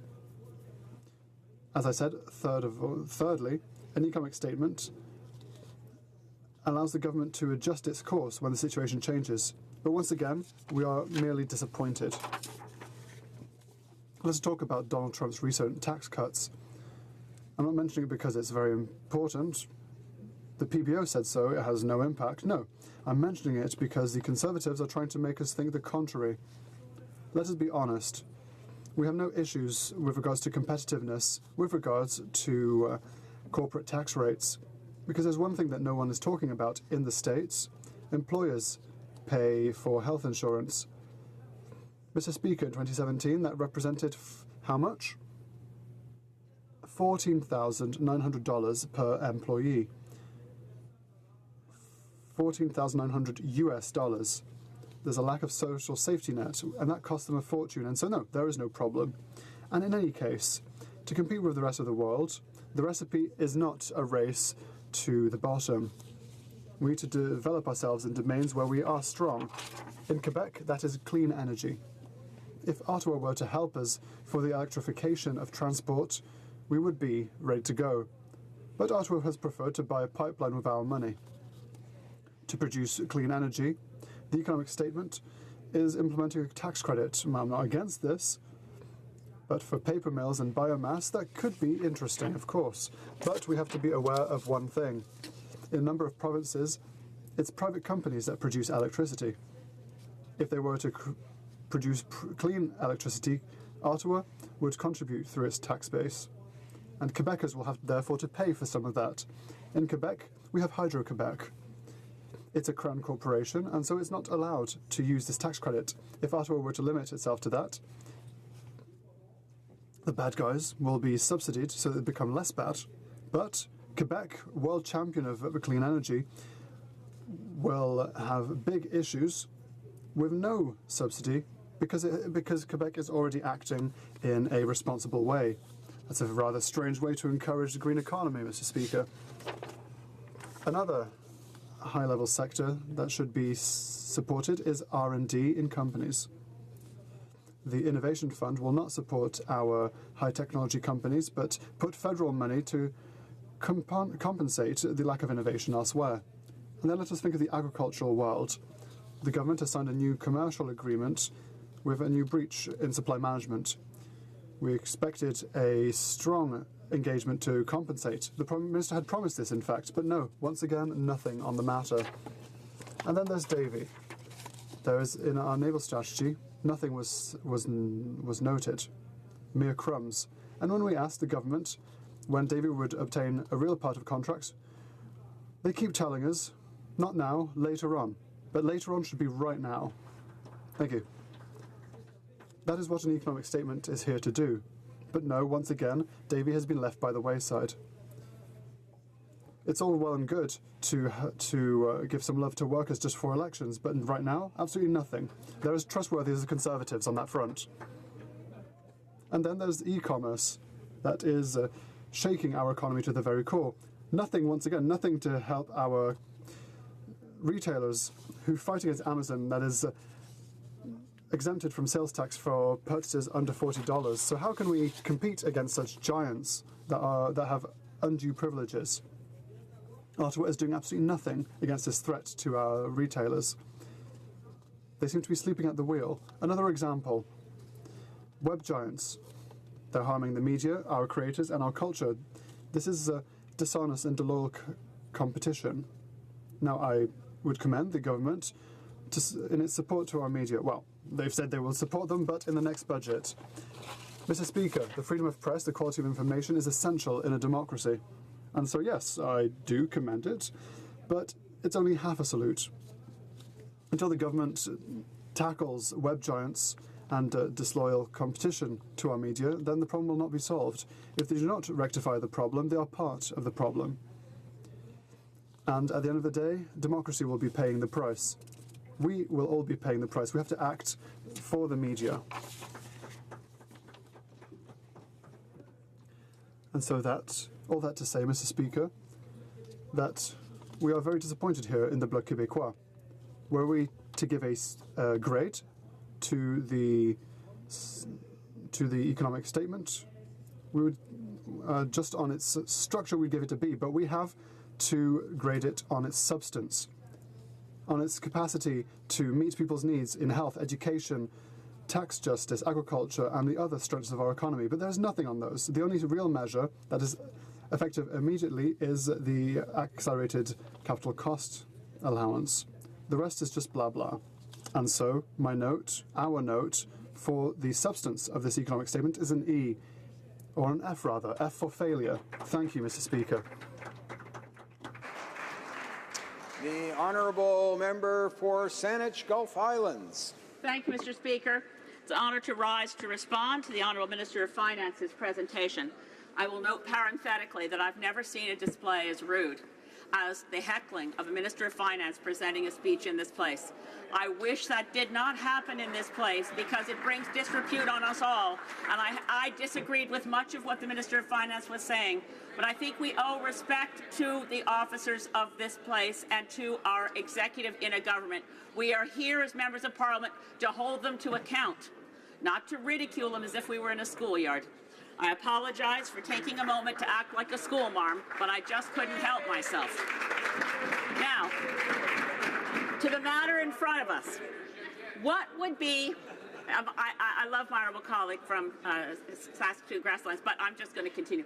I want to say how disappointed I am that in an opportunity to respond to the Intergovernmental Panel on Climate Change report that we must hold global average temperatures to 1.5 degrees, that document apparently didn't cross the Minister of Finance's desk. This is not an issue that can be pigeonholed, where the Cabinet can afford to say, let's let the Minister for Environment and Climate Change or the Minister of Natural Resources worry about whether our children are going to have a livable planet, because that's just one of those other issues that's less important than our finances. I put it to every member in this place, and particularly to the Prime Minister and his Cabinet, that no issue comes close to discussing whether this planet will be habitable for human beings in the lifetime of our children. That's a rather important issue, and it is completely ignored in this document. Let's look at what is discussed. If we were serious about making sure that we changed our plans so that Canada would not be held up, as it was recently in the scientific study earlier referenced in this place, that if every country on Earth followed Canada's plans for climate, we wouldn't hold to 1.5 degrees. We're in the worst category there is. We'd be in with China and Russia taking this planet to 5.1 degrees, which is a level of danger that can only be described as an existential threat to the survival of humanity on this planet, which means it's important. Let me put it very clearly. Climate change is not an environmental issue. Climate change is a security threat that eclipses all the terrorists you could find on the planet all together, all the time. It is a security threat that should awaken in every responsible member in this House a determination to rise up and meet that challenge. As it does, I'm convinced, in Canadians from coast to coast, they want to be given tools. They want to know, what do we do? If we were to ask the Rotary clubs, the Lions clubs, the church groups, every volunteer organization in this country, tell us what you'd like to do. Do you want to start installing solar panels? We'll help you. Do you want to plant trees everywhere you can? We'll help you. Do you want your young people to know what they can do so they can make a difference, protect their own future? We're there for you. We need leadership. Now, if we were going to look at the advice we've had from serious studies of how we get to a place where we have security for our future, a planet that will sustain life, and not only sustain, but allow us to thrive. The kind of, we've had the benefit of a very hospitable planet ever since human beings first emerged as Homo sapiens and left our monkey cousins behind. We have had the benefit of a very beneficial climate. We're at risk of losing it for good. So what would we do if we wanted to put ourselves on that good path? Well, we know, because work's been done. The advice of the Deep Decarbonization Project, which I'll just refer to quickly, what we want to do, first of all, is get all fossil fuels out of electricity, decarbonize our electricity grid, improve our east-west electricity grid so that there was good connectivity for British Columbia to sell to Alberta, for Quebec to sell to all of the Maritimes, and so on. East-west grid needs work. Then we'd want to say, get all the fossil fuels out of it, make sure we're able to go off fossil electricity entirely. That doesn't mean Alberta's plan of going off coal to go to fracked natural gas. That doesn't do it. That's about the same amount of greenhouse gases. So we do all that. Then we'd say we're getting rid of the internal combustion engine. Thank you very much. We're going to electric vehicles. Then we'd make sure that every single building in this country was retrofitted to the highest energy efficiency standards, which would employ, according to the trade unions I've talked to about this, 4 million Canadians, which means jobs for more workers than we actually have needing jobs. You take this apart, and then you compare it to this document. So what do we have here on the priorities for removing barriers to trade within Canada? Nothing on the barriers to selling electricity. These are the 4 high-profile areas identified by this government in a time of climate crisis. These are the 4 areas where there will be an opportunity to improve internal conduct of trade. We're going to improve the transporting of goods in the trucking industry. We're going to harmonize food regulations. We're going to align regulations in the construction sector. I'm not against any of these things, but compared to the priority of an east-west electricity grid that works, and number 4, we're going to facilitate greater trade in alcohol between the provinces and territories across Canada. Where's the east-west electricity grid? Anywhere in this discussion. Where is there any awareness of what needs to be done, how it can stimulate our economy, how it creates jobs, and how it protects our future? So as I look to this document... If you can hear my voice, please say shh. Very good. I just want to remind the honourable members that someone is speaking, and normally we try to listen when someone speaks. It's just parliamentary procedure. And it's nice to hear everybody getting along and talking, but it's starting to get a little bit loud, and I'm having a hard time hearing the honourable member for Saanich Gulf Islands. The honourable member for Saanich Gulf Islands, please proceed. Thank you.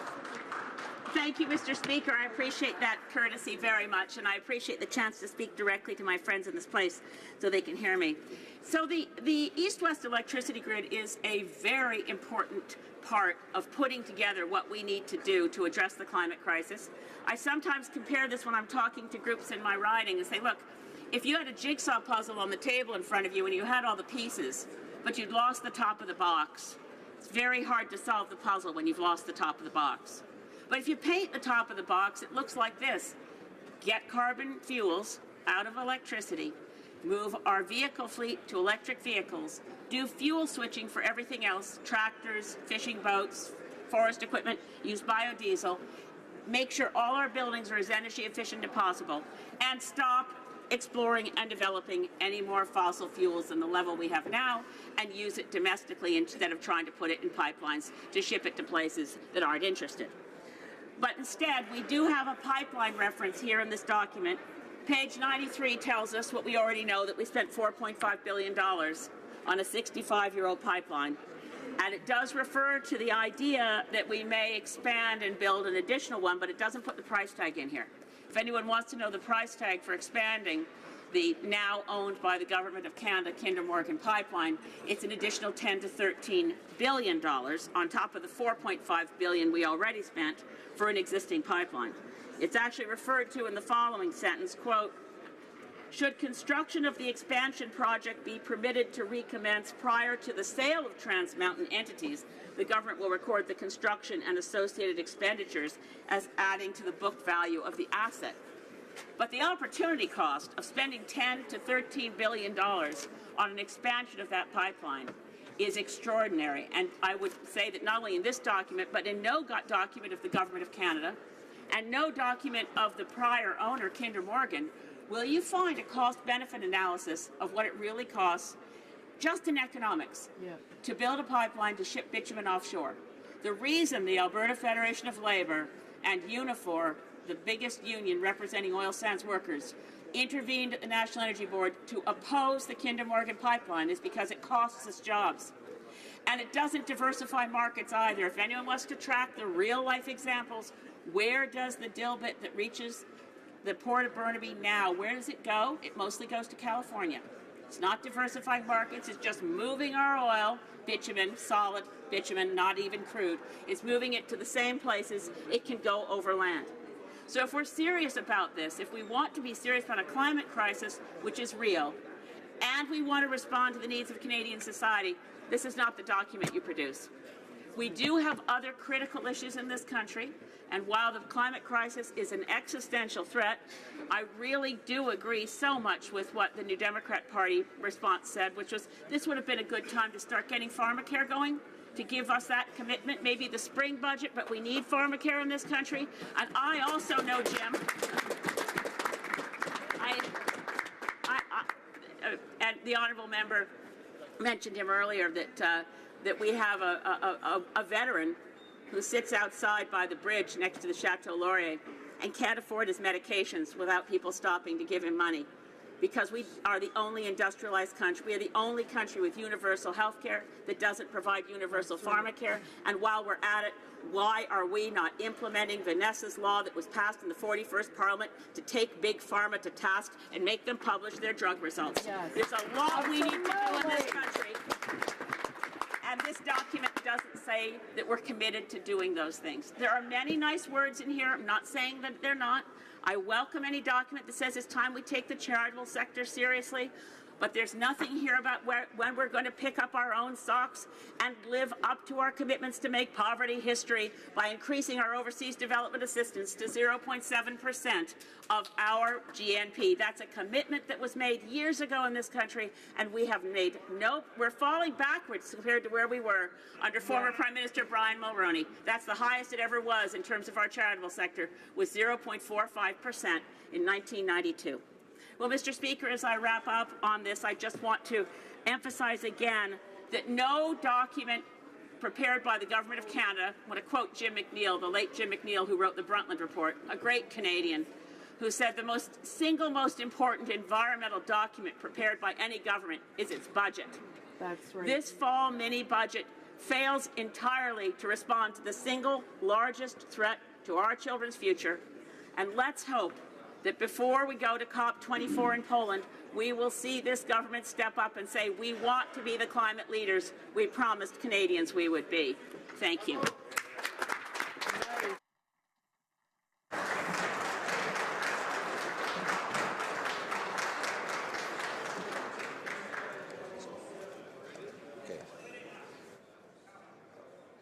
It's the honourable member.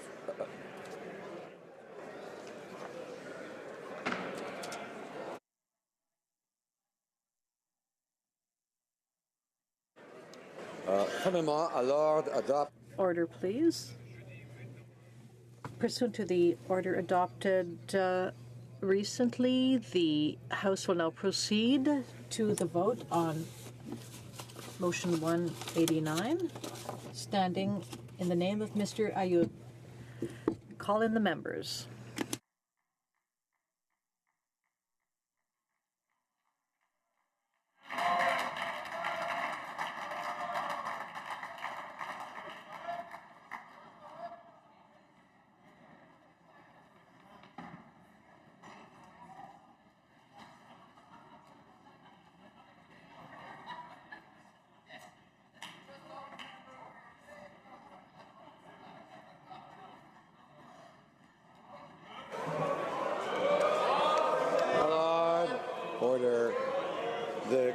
La question est la suivante. The question is as follows. Mr. Ayoub, seconded by Mr. Longfield, moved that the House A reiterate its commitment to facilitate collaboration on an organ and tissue donation and transplantation system that gives Canadians timely and effective access to care, since every year more than 250 people out of the 4,500 on waiting lists die without receiving a transplant. May I dispense? No. And B, urged the government to support national efforts with provincial and territorial authorities and stakeholders to increase organ and tissue donation rates in Canada through public education and awareness campaigns, ongoing communication, and the exchange of information, including best practices. All those at my right in favor of the motion will please rise. Mr. Harvey. Mr. Harvey. Mr. Housefather. Ms. Hutchings. Mr. Iacono. Mr. Johari. Ms. Khalid. Mr. Levitt. Mr. Long. Mr. Longfield. Ms. Ludwig. Mr. Maloney. Mr. Massey, Avignon, le métis matal matapédia. Mr. McDonald. Mr. McKinnon, Coquitlam, Port Coquitlam. Mr. McLeod, Northwest Territories. Mr. Morrissey. Madame Nassif. Monsieur Ouellet. Monsieur Picard. Monsieur Rioux. Monsieur Robillard.